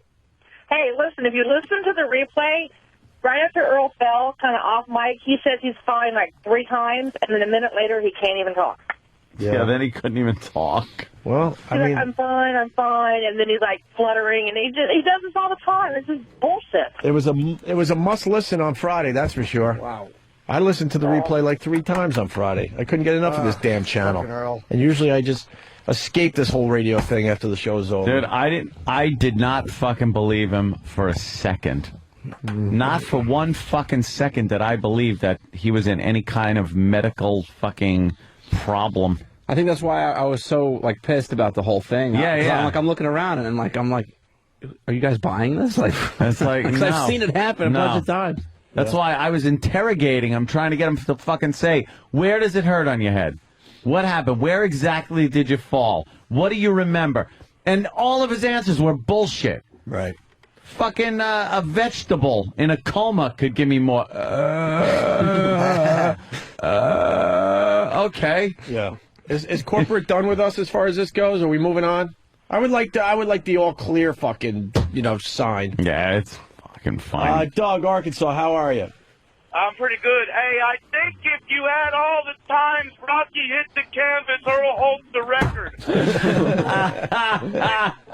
Nice. It's all in the delivery, baby. I hear you. Michigan checking in. Chris, how are you? Hey, I used to be a paramedic, and she used to pick up a lot of people who were faking it. They'd fake the fainting spells and stuff.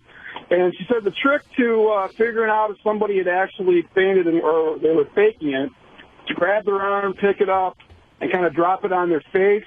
It kind of goes off to the side, then they're faking it. If they actually lands on their face and smacks them in the face, then they're probably your out. conscious reaction is going to be to avoid hitting your face. Exactly. Yeah, that's a good idea. I should have pulled out my hog and dropped it on Earl's mouth and nose. Yeah, see if he fucking got up. I win either way. Oh. Psycho Bob, Baltimore, how are you? Good morning, boys. Hey. Hey, I think you need to change his name from Black Earl to Blackout Earl. Yeah, his new name is Blackout Earl. Very good, sir. Let's say hi to Matt in Virginia. Matt. Hey, Jimmy asked a question, how did those goats escape from predators? Well, they don't. They were bred to be attacked by predators, hence the name scapegoat to protect the valuable livestock.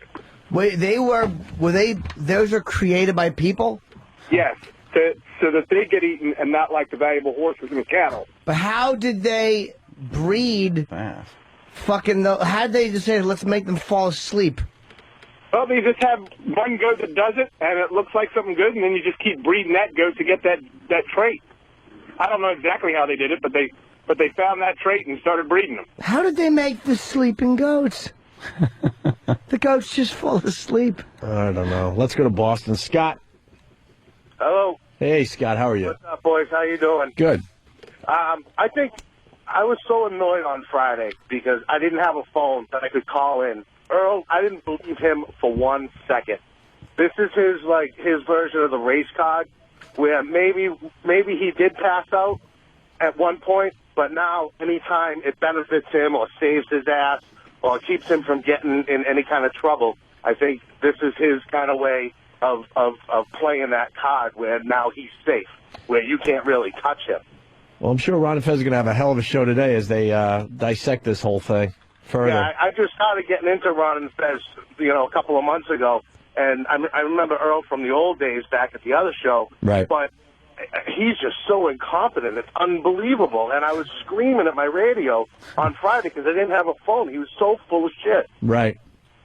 But I don't know. Anyway, thanks, guys. Jimmy, love you. You're the best. Thank you. And I love your book. Thanks, buddy. All right. Be good. Let's go to Matt in Arizona. Matt.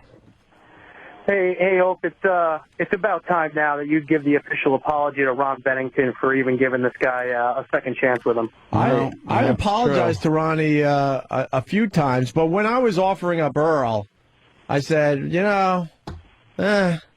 it wasn't like, rah, here's Earl, the savior of your radio show. It was like, I was like, what else you got going on, Ronnie?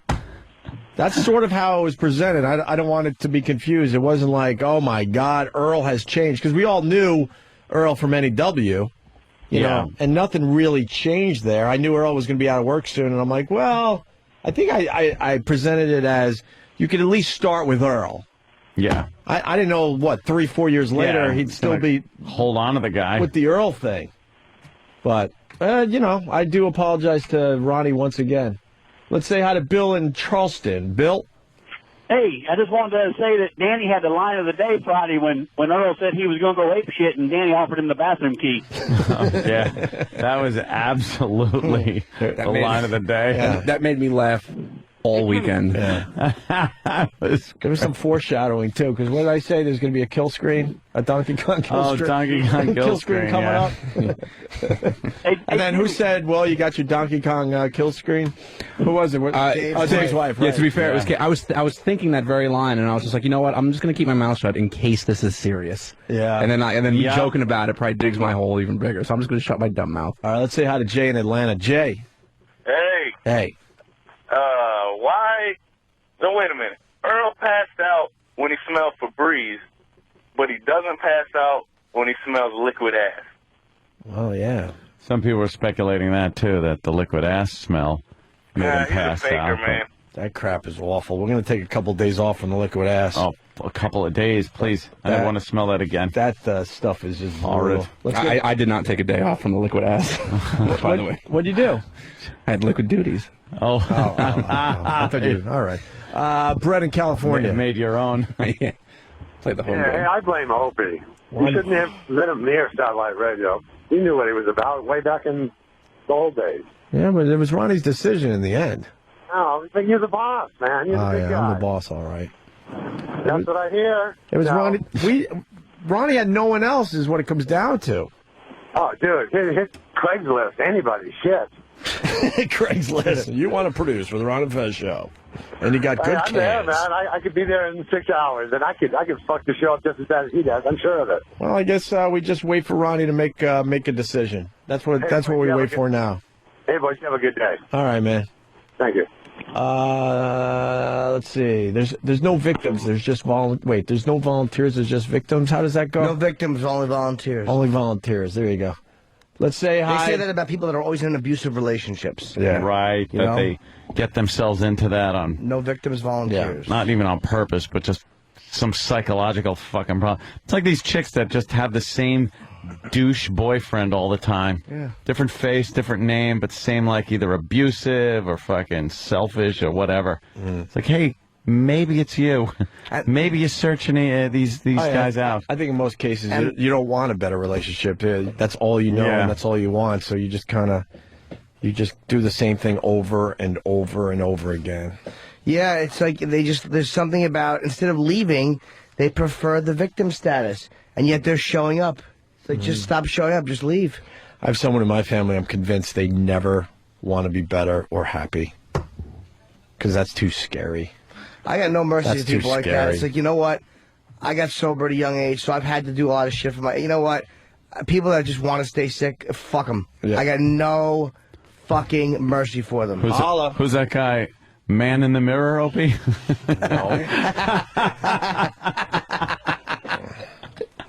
We can do jokes if you want to do jokes. Oh, come on. It's funny. No, it's Tony in Pennsylvania. Tony. Hey, boys. How you doing? Earl's here? Earl. Daniel? What's up, Tony? Daniel there? Is Daniel there? Yeah, Hi. Daniel's here. I just wanted to say Danny could have saved face during the Guitar Hero battle. He could have pulled this charade just like Earl. I did. That's why I lost. Right in the middle of the song, I just passed out. That's the only reason why he beat me. The Xbox passed out. A lot of controversy over the ending of that. But you're practicing, right, for the big rematch? Yes, actually. I have started my practice. All right, where's Earl? Earl's got to put on his helmet and come on in here. Put on his helmet. We're discussing the Earl situation from Friday.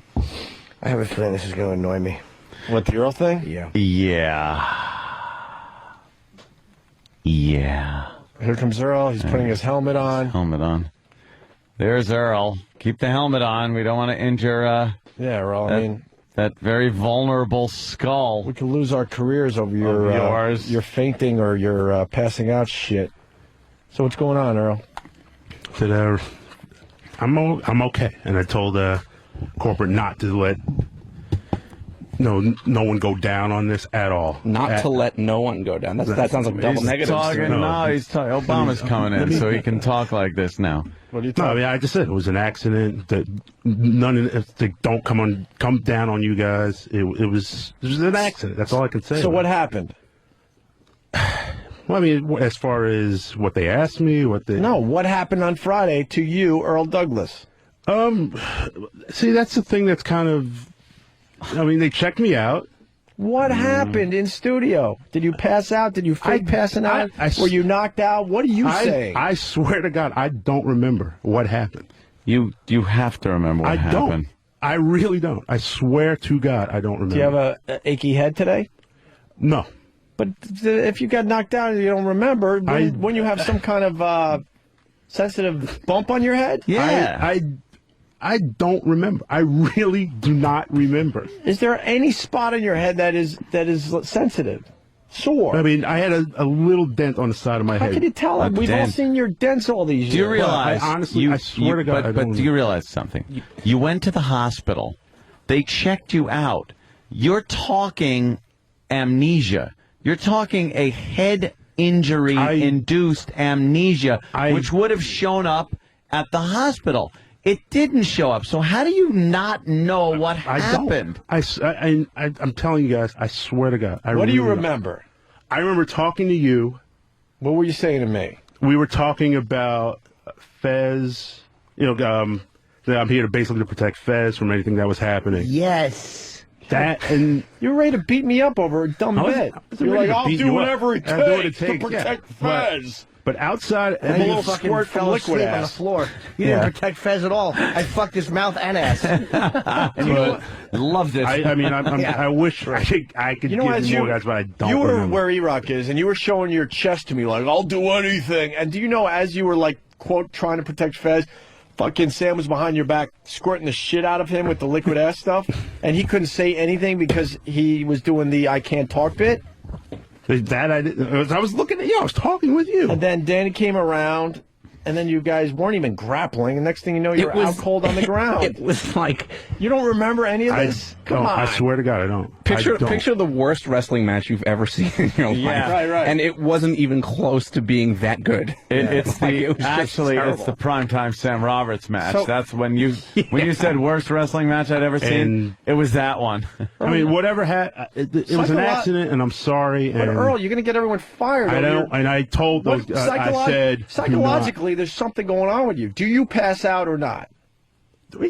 I had a situation where I was kind of fainting. looking at videos over the weekend because there was such confusion after Friday's show, and Ronnie's like, no, he does the fainting goat thing. So I went on YouTube and I popped in, and there's a couple videos of you fainting. So are you actually fainting?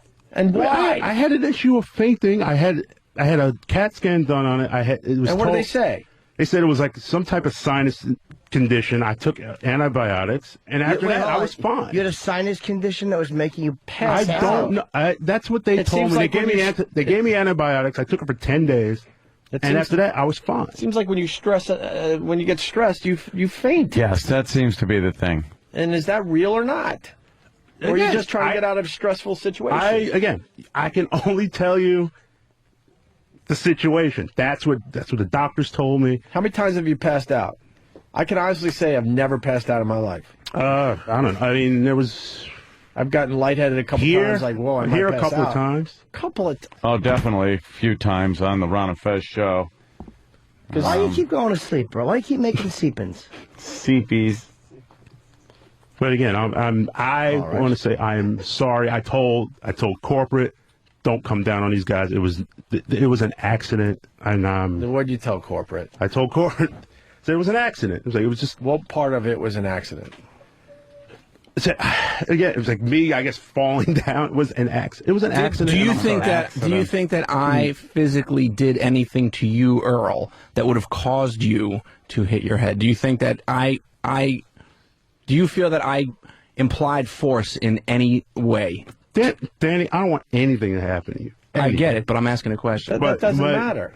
If it's perceived that Danny did something, he could be in trouble. Exactly. That's the point I'm trying to make, though. And did you tell corporate that you don't remember anything? They said, and I told them it wasn't. It was from this show. It was not their fault at all. What did you tell them? That you don't remember, just like you told us? I said it was an accident. If I'm a It was an corporate guy accident. and you're coming to me going, I don't remember what happened, I'm like, holy shit, the boys knocked him out. That's what I would think as a corporate guy. I said it was an accident, and What was an please do accident? not come down on the guys at all. What Really part mean was the that. accident? Because me falling was an accident. It was no worse than me. It would have been. It was no different, I guess, than me slipping and falling. I am so fucking confused. I just want to understand this whole thing. Because, like, your acting was pretty damn good on Friday, so I'm thinking, acting... Earl, I'm getting a communique from a female police officer who I know, and she's not exactly on your side here. He looks like every black man in jail who fakes a pass-out or seizure to avoid going to the county. Yeah. And then a minute later, she's yelling, please yell, you fucking faked it, you fucking coward. Yeah. Earl, she's not happy with you, Earl. Earl, when you get stressed out, what happens to you? You have to leave the situation? We've seen that over the years. I can't count how many times you ran out on us at NEW. So is this the next stage of that, where now you just pass out to get out of the situation? Yeah, you used to just leave the situation. You'd be like, nope, you hang up and then disappear. We'd be like, where's Earl? He's on a sticker stop. Right. He couldn't find it, and then he just decided to not answer the phone and not show up at the stop. And yeah, and people are now more frustrated that you're not even giving any answers. You told corporate you don't remember on Friday. That's not good for us. What I said was, do not come down on the guys. Danny, you did nothing. How do you know if you already told nothing. them I don't remember anything from Friday?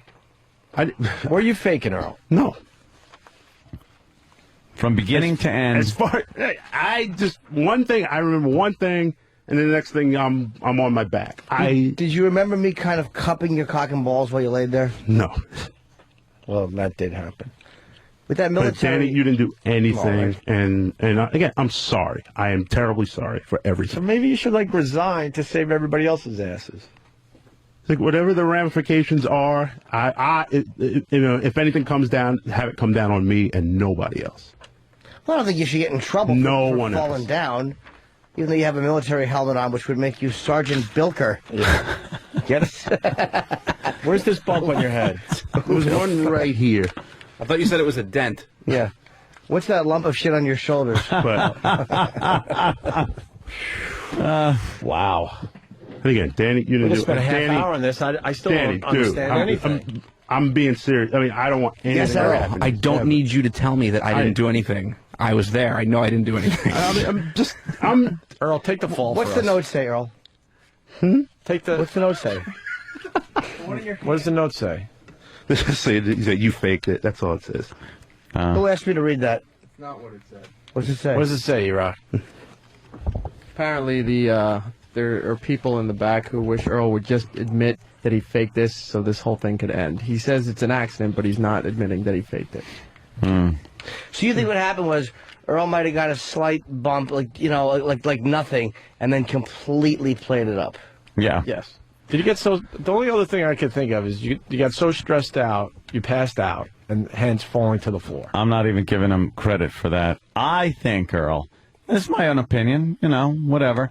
I think you took a topple, you ended up on the floor, and then played it up like, all right, I'm down here, let me just play it up. I'll flutter the eyes, I'll do this, I'll have a lack of memory, and with absolutely no physical injuries showing whatsoever. And then I think he was in it. He was playing it up so much, and he was in the shit so deep that he passed the point of no return. Yeah, couldn't just be like, oh, okay, I'm fine. So he forced the issue and forced, EMT, and like he had to go with it so that it would look like it was legitimate. Because I noticed the second the EMTs showed up and brought in the little chair, you really started getting better. You, at that point, were like, all right, no, I'm fine. You get up, you get in the chair, I saw you. I wish I was that smart, but I'm not. So how'd you feel the rest of the weekend?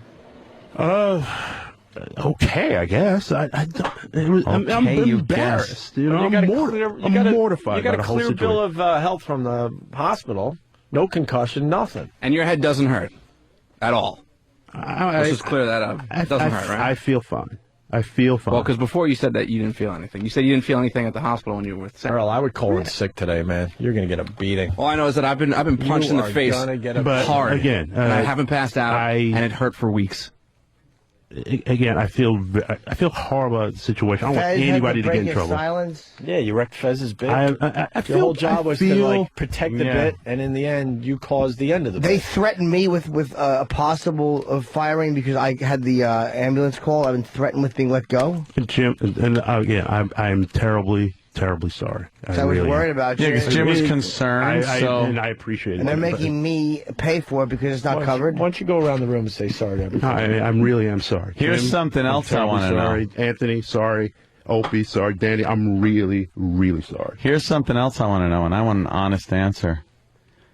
Was our boss listening to the show and heard the turmoil and came by, or did somebody call him and have him come by? And by someone, I mean Steve Carlisi. Steve, if you would please come in. I would like to know, Steve. The former. He heard and called and said he was coming over. That's not how he said it to us. Well, that's exactly the truth. Okay, you didn't call him and say, hey, this is going down. Nope. Why? All right. A communique? No. I just there were speculation as to why the boss came over, but no, as long as okay. Ooh. Jimmy's pointing at your wiener. No. Did he answer right away when you called? Some of the calls coming in, we can't get to all of them. If he had a concussion, he'd still be in the hospital. This guy crashed a bike at 75 miles an hour, remembers everything. 70. Everything. Earl's full of shit. You could easily find out if Earl was lying. How? Let's go to this one. Sick Vic, New York, what's up? Hey, boy. And by the way, for the people that think it was a bit all from beginning to end, you are so wrong, I can't even tell you. The bit part might be if Earl was playing all of us. But we had nothing to do with this ahead of time. I bought it hook, line, and stinker. Hey, listen, taking a week off last week, that was the epitome of why I took off. And if you talk to Jimmy the Greek, he'll tell you that Earl was raised as an scapegoat for all your sick society up there. Sick society. That was great. It was fun watching you spiral aimlessly out of control.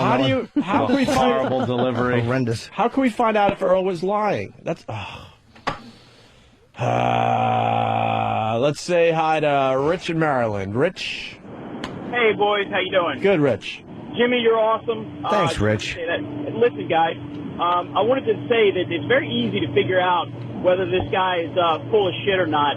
It's very clear that he played this thing up and that he, made this so much bigger than it really is. But to know whether he's really lying or not, just run a voice stress analysis on some of the tapes that you have of him answering the questions. That's something Stunt Brain can look up online, or get a polygraph expert to come in, the whole system is portable. Bring somebody in and run a test on the guy. I'll find out the truth. Voice stress might be tough because he said so little after. Yeah. He only said a couple of words. Which No, is I mean, it's like okay. talking about it now. No, didn't he mean for the incident? He meant the tape, right? Hmm. Oh, me now is different. I'm not sure. I think you meant how he's talking about it now. You can pick up on some stuff. Earl, why don't you like do the channel a favor? Just resign. I mean, just take the hit for everybody. Yeah, because I'm already in very deep water. I would take the hit, resign, live on our show, because we certainly could use the ratings. And then put your helmet on the console and just walk out. I mean, again, I don't want anybody losing their gigs, and I said that to everybody, everyone at corporate. I said that to, and again, I'm terribly sorry. But if you resign right now, then it all goes away, because then you finally have taken the fall. And if that's what it takes, I'm saying that's what it's going to take. I've been threatened with relief of my duties for what they said was inappropriately calling or having called an ambulance. A bambulance. How about this? Earl needs a bambulance. You don't even. It's not even fair to Ron Fez. So I suggest you resign to save the channel. And why don't you tell Ronnie what your decision is at noon today? All right. Which, by the way, will get everyone talking. See, I told you it was a bit. No, it's not a bit. And again, I wish. I want you to think long and hard, and then I want you to, if you're not going to resign, you better have a damn good reason to tell Ronnie why you're not resigning. We've actually maybe they could place you somewhere else in the big organization. I mean, I can't say enough how I didn't want to put anybody on this show and on our show and in weird positions. Well, Earl, when we talked about it beforehand, you said that at the end you would just acknowledge that you were kidding, and you didn't. I mean,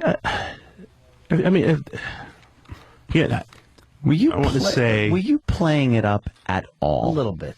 At all. It is radio. It's show business.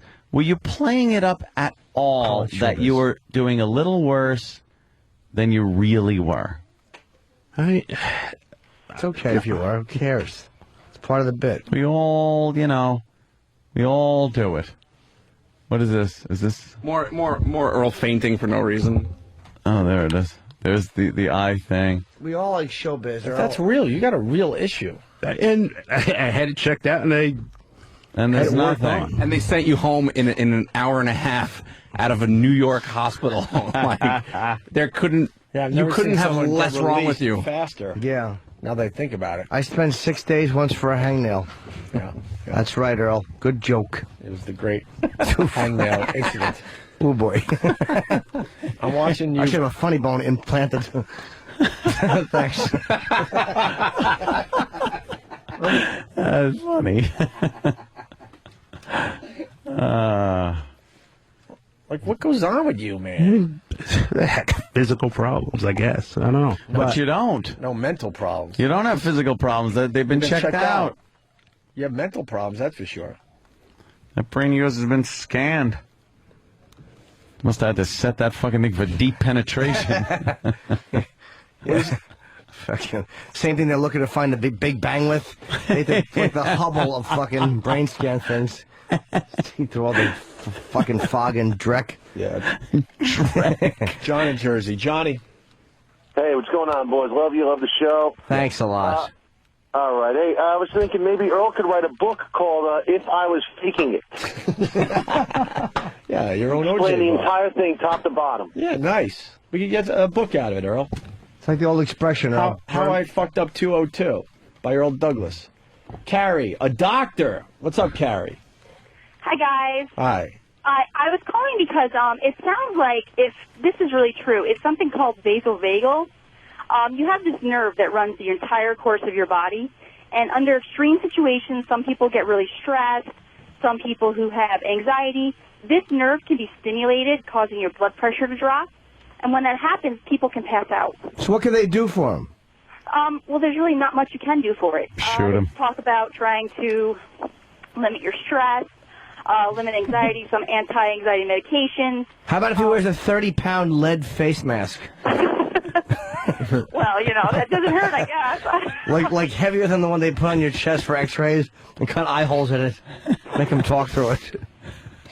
But I mean, that's what it sounds like. That's why it won't show up on testing and things of that nature, because it really happens when you kind of squeeze your lower half of your body, which you're really stressed, and you stimulate this nerve. What nerve is it, madam? The vagus nerve.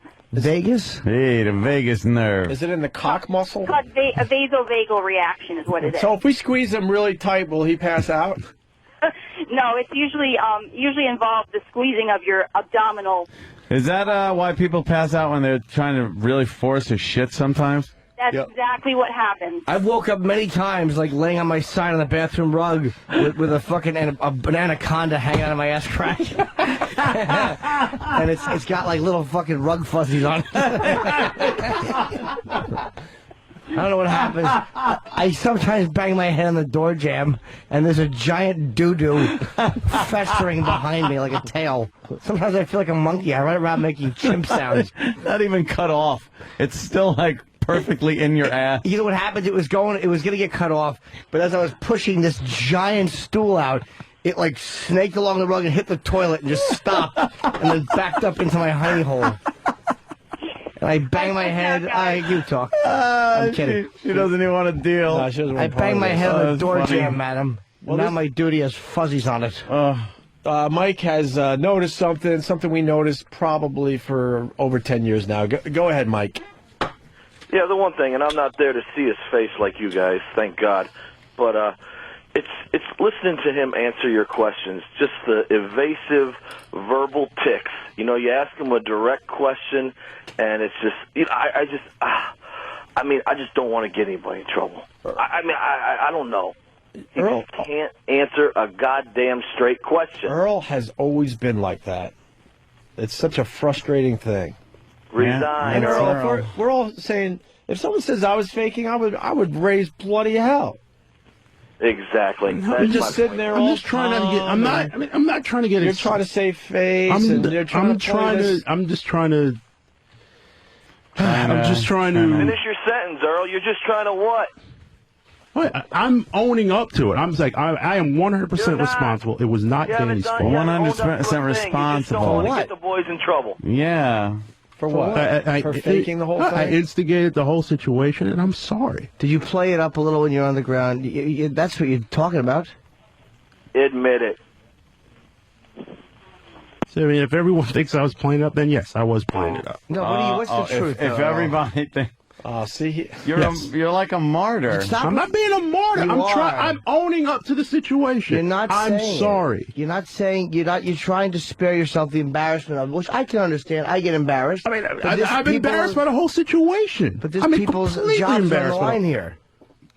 And I don't want. And again, I don't want anyone losing their gigs. It's the last thing I want. Well, I've been threatened with a disciplinary removal from my duties because I'm the one that authorized the calling of the ambulance. Any disciplinary things, have it come down on me.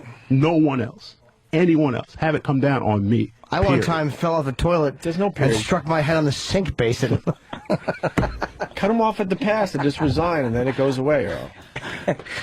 And there was a curly duty that accidentally caulked the door shut, and I almost starved to death.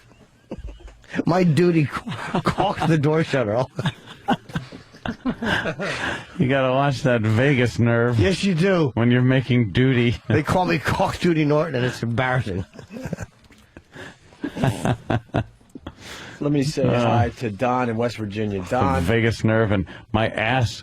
It was like a slot machine paying off. It sure was. It became Atlantic Shitty.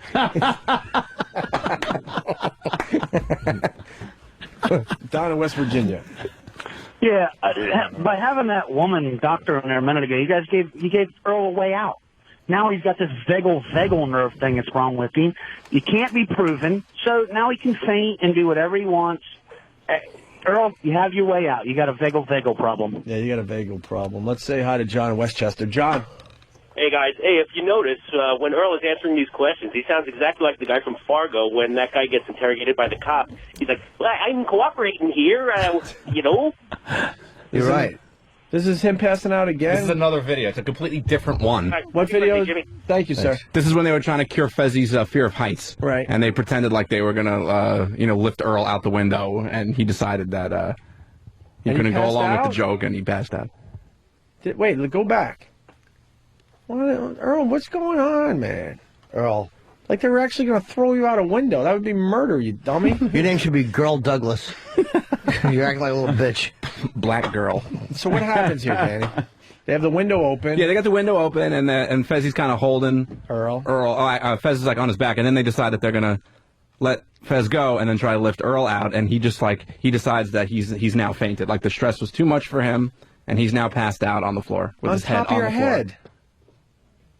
What is going on? Maybe Earl faints a lot. Why do you faint so much? Again, it was. Stop fainting. I wish I would. I don't want to. Stop fainting. I don't want to do it. Jesus Christ. I want to be healthy. I want to be. But it happens. Let's go to Matt in Illinois. Matt. Yeah, but I don't feel like getting fired over your "it happens" thing. Let's go, Matt. Hey guys, this is so frustrating. Earl, why don't you just make an on-air statement saying exactly what everybody wants you to say? Danny had nothing to do with this. I fell on my own. I already said that. I hit the floor.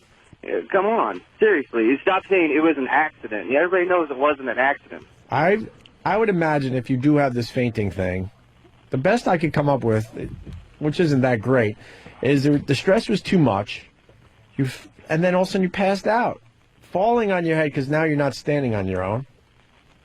That's the best I could come up with. Danny is completely not at fault. Absolutely not at fault. Well, I will say it. We all know that, and I'm admitting it. But you're admitting something we all know. What we don't know, but have really huge suspicions of, is that the whole thing was a work. That once you hit the ground, you decided, I'm going to play this up now, like I'm completely knocked out, and everything that happened during that event points to that. And if you use Danny Ross's razor, you will notice that the simplest answer... It's actually Occam's razor. I call it Danny Ross's razor now. I don't know who Occam is. I don't know if it's Occam president. I don't know what he does. Yeah. Tell him you don't want to use his razor. He'll understand. Believe me. We got Dennis in Hoboken. He has this syndrome, this vagal, or whatever the hell it's called, syndrome. Dennis. Yeah, no, I don't have the syndrome or anything. I simply had it happen once. It was actually triggered, I'm kind of embarrassed to say, by brain freeze. I drank a frozen drink so fast that that headache was so bad that caused that reaction. And I did pass out, and my head hit the floor, and it was hurting for weeks afterwards. Oh, and also, I do remember everything that happened right before, right up to it, and then right after. Drinking that delicious Slurpee or something, and it was right in the line of Opie. It was a strawberry daiquiri. It wasn't a martini, but brain freeze. It did the job. So it only happened once, and there is a treatment for it. You can get on what's called a tilt table, and they tilt you and they test if your blood pressure is good enough. So it is treatable, and the most important thing is I remembered everything. Yeah, psychologically something's going on with Earl. Let's say hi to Clint in Ohio. Clint? Yeah, you could tell if Earl's lying or not, because he would have been vomiting.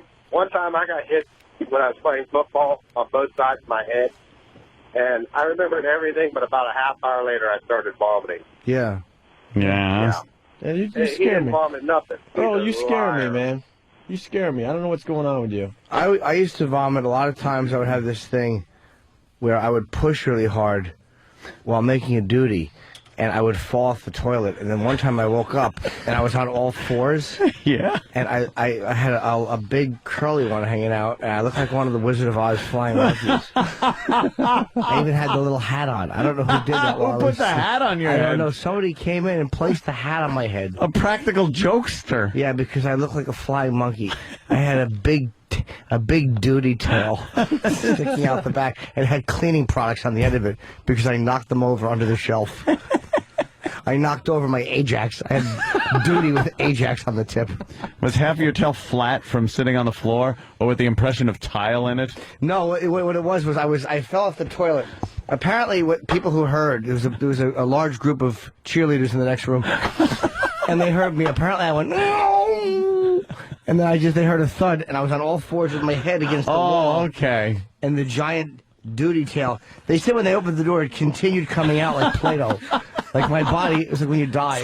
Like when you light one of those 4th of July snakes on the ground. snake. They said they were yelling at me, and I wouldn't move, but I just kept shitting. I quote one girl, she said, we thought you were going to shit until the Messiah came back. Which I thought was an unnecessary comparison to make, because, miss, that could be years. And it's unrealistic. Yeah, there was a little tile mark, but it was probably about 2 feet into the duty. Oh, okay. There was a little tile print, and I had knocked over my, I was drinking a Diet Root Beer, and I had knocked that over, and the bottle cap got stuck in the log. So when I would walk, I would hear that, you know that bottle cap scraping on the fucking tile sound? Yes. Gregory Hines put my shit on his shoe and did a little dance, and then he promptly died. As he should have. Fucking asshole was. So let's go to Walt the trucker, the only person trying to stick up for you, Earl. Walt. Hey, what's going on, guys? Hey. Hello, Walt. Hey, buddy. Anyway, listen, I got a tape of when I was a kid. Me and my next-door neighbor was boxing. We was barely touching each other. Now, he hit me, and I woke up 2 hours later. Jesus. I don't remember none of it. I never had a mark on my face. He didn't hit me hard.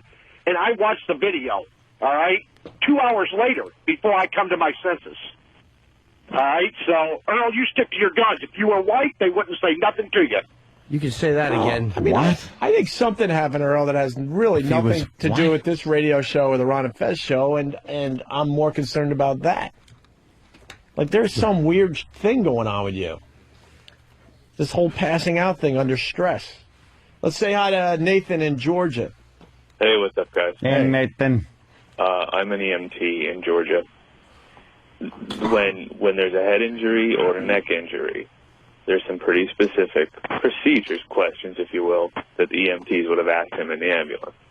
He says he doesn't remember anything. I want to know when his memory starts again, if that was in the ambulance, and were there some specific things they asked him. The last thing you remember was talking to me, confronting me to protect Fez. But when did your memory come back after that?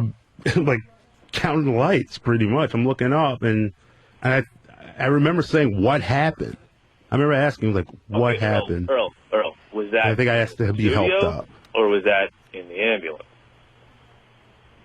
No, it was in here. Okay, so his memory returns when he's in the studio. Is that correct, Yeah. Earl? Can you hear this guy, Earl? Then this question is for Earl. Earl, put your headphones on. The guy's talking to you. Can't put it over the helmet. So take the helmet off, Earl. Hold on, sir. The Earl didn't realize you were talking to him.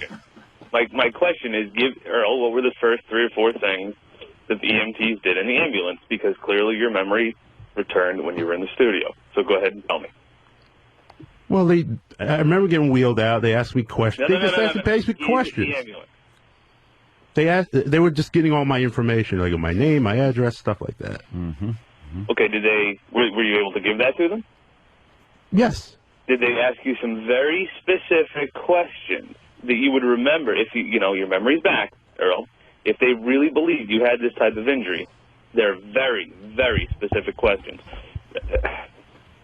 All right, you know what? Forget it. He's lying. That's it. I mean, get what?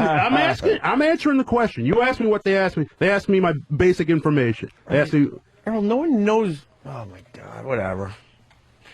You're so vague. No one knows. I'm not vague. They asked no me one knows the basic- first thing about you. Vague. You've always been vague ever since I've known you. What else do you want me to tell you? Everything. What did they ask me? They asked me my name. They asked me my address. They asked me my social security number. They asked me who could I contact. That's what I asked We me. just spent an hour Like, on you're this. being vague. But how am I being vague? We just spent an hour on this. We didn't get anything done. I have no idea what I learned from this whole hour. You're like, you don't blame Danny, but you still say you don't remember. Like, it's fucking a mess. Yeah, I want to say it's one. I will take complete complete responsibility. And when It I was said my that, your fault. complete responsibility would to actually resign. That's complete responsibility, by the way. So even that's vague. Like, I'll take complete responsibility. If that's what it takes, then so be More it. vagueness. More vagueness. We think you're crying crocodile tears, Earl. Yes. I don't know what you want me to say. With you, it's the vagueness nerve. All right, Earl, whatever. I feel bad for you. I would call in sick. I'm all hell's going to break loose starting at noon today. We didn't get anything done here. We're going to end with the Earl song that Brother Joe did. I think would be perfect. That is a classic. I'd continue, but we're not going to get anywhere with this. I got to take my truck in and get the brakes done anyway. Sometimes I actually use them. And when I have lately, they're making that sound. You know when you step on the brakes, it starts with that squeal, and you're like, I got a few days, and then like an hour later, it's going. That could be your caliper grinding your rotor or whatever. Oh, it is. Yeah, I looked at one of the rotors already. It might be beyond cutting. Right. It's a little grim. Stupid me. That happened to me on an old car of mine, and I got once I got to where I was going, I got out of the car and I looked at it and I saw the grooves that looked like a record. And dumbass me, I go, oh man, and I put my finger on it. Oh, it's blazing It was hot. blazing hot. Did it hurt? You know what? Yeah, it did. Not much friction. A giant vehicle being stopped by that much metal. It was a little hot. Yeah, a little hot. I hope you had little groove burns in your fingertips. To be honest, I don't think I left my finger there long enough. Yeah. But, the short amount of time that my finger was in contact with that rotor, I felt the heat. Like, it was white hot, to the point where it took my brain a second or two to actually process that there was pain happening. Was it so hot it felt cold? It's like, is that cold or is it hot? Oh, man, that's the worst feeling. When I was a kid, I popped in the cigarette lighter in my dad's car as we were driving somewhere, who the fuck knows where, and then I pulled it out, and it's cherry red, and I fucking put my pinky in there. What an and asshole. I had the little rings from a cigarette lighter I think we've all done that one. on my pinky I've done that for one, too. months. Did you yell? Yeah, I started crying, and my Looks like a father little hit me, said I was bullseye being on your stupid. fingertip. He goes, what did you think was going to happen, you idiot? And then, I remember one time crying. I had a frying pan, and it was poorly designed, and there was a piece of metal that was attached to the handle, and I went to grab the pan, but I went too deep on the handle, and I just touched this hot metal piece on my finger. Terrible. One time I had a beanbag chair, and I threw it off a 30-story building, and it landed on a small group of elderly women, killed them.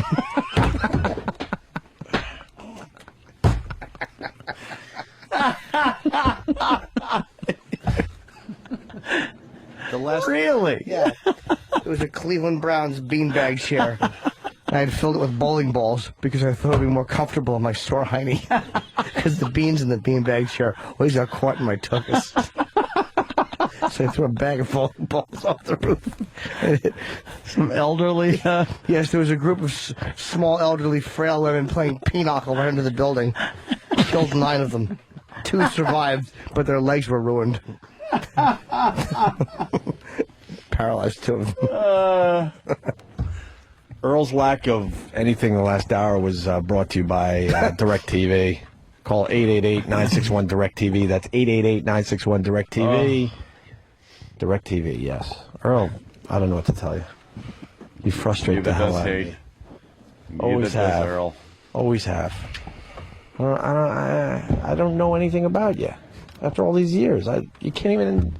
I don't get it. I'm so confused by you. I really don't know what to tell you. I've said. I understand. You go around in circles for another hour. I'm that's not running what I'm getting circles. at. Did you fake it a little bit, Earl? A little bit, right? A little bit. Did you fake it a little bit? All you know is confrontation. Next thing you know, you're waking up. Right? Did you fake it a little bit? God's honest Earl, truth. did you ham it up a little bit? So when they try to throw you out the window, did you pass out then too? I was freaking out. So did you pass out? I honestly, I don't know why, but Say more of this. Do you know what? Answer the question. Were you out? Yes, I freaked out and passed out. He might have passed out because of the confrontation, like the whole thing with That's Danny. what I'm getting Yeah. at. He might have, if this is a real medical issue, when the stress gets so bad. Because I'm trying to understand this. You passed out. Next thing you know, if Danny and you were kind of grappling a little bit, then all of a sudden you fall down. Now it looks like Danny might have, slammed you to the ground, which definitely didn't happen. I can tell you that much. That's the only thing I can come up with. I've seen the pass out videos, so I'm trying to understand. Is that something you're doing to get out of something, or is it a real issue? It's a real issue. I just said it's a real issue. So shouldn't you be getting more tests? I mean... really. You're crying crocodile tears, Earl. It's not a real medical condition. My grandmother, rest in peace, had a medical condition that was genuine. What was it? She passed out a lot too. Whatever. Oh yeah. Yes, I had a toy I would play with. It was an anvil on a chain. I would swing it wildly in the living room. And all of a sudden, whenever she would see that coming, she would pass out. Occasionally, it would strike her in the temple.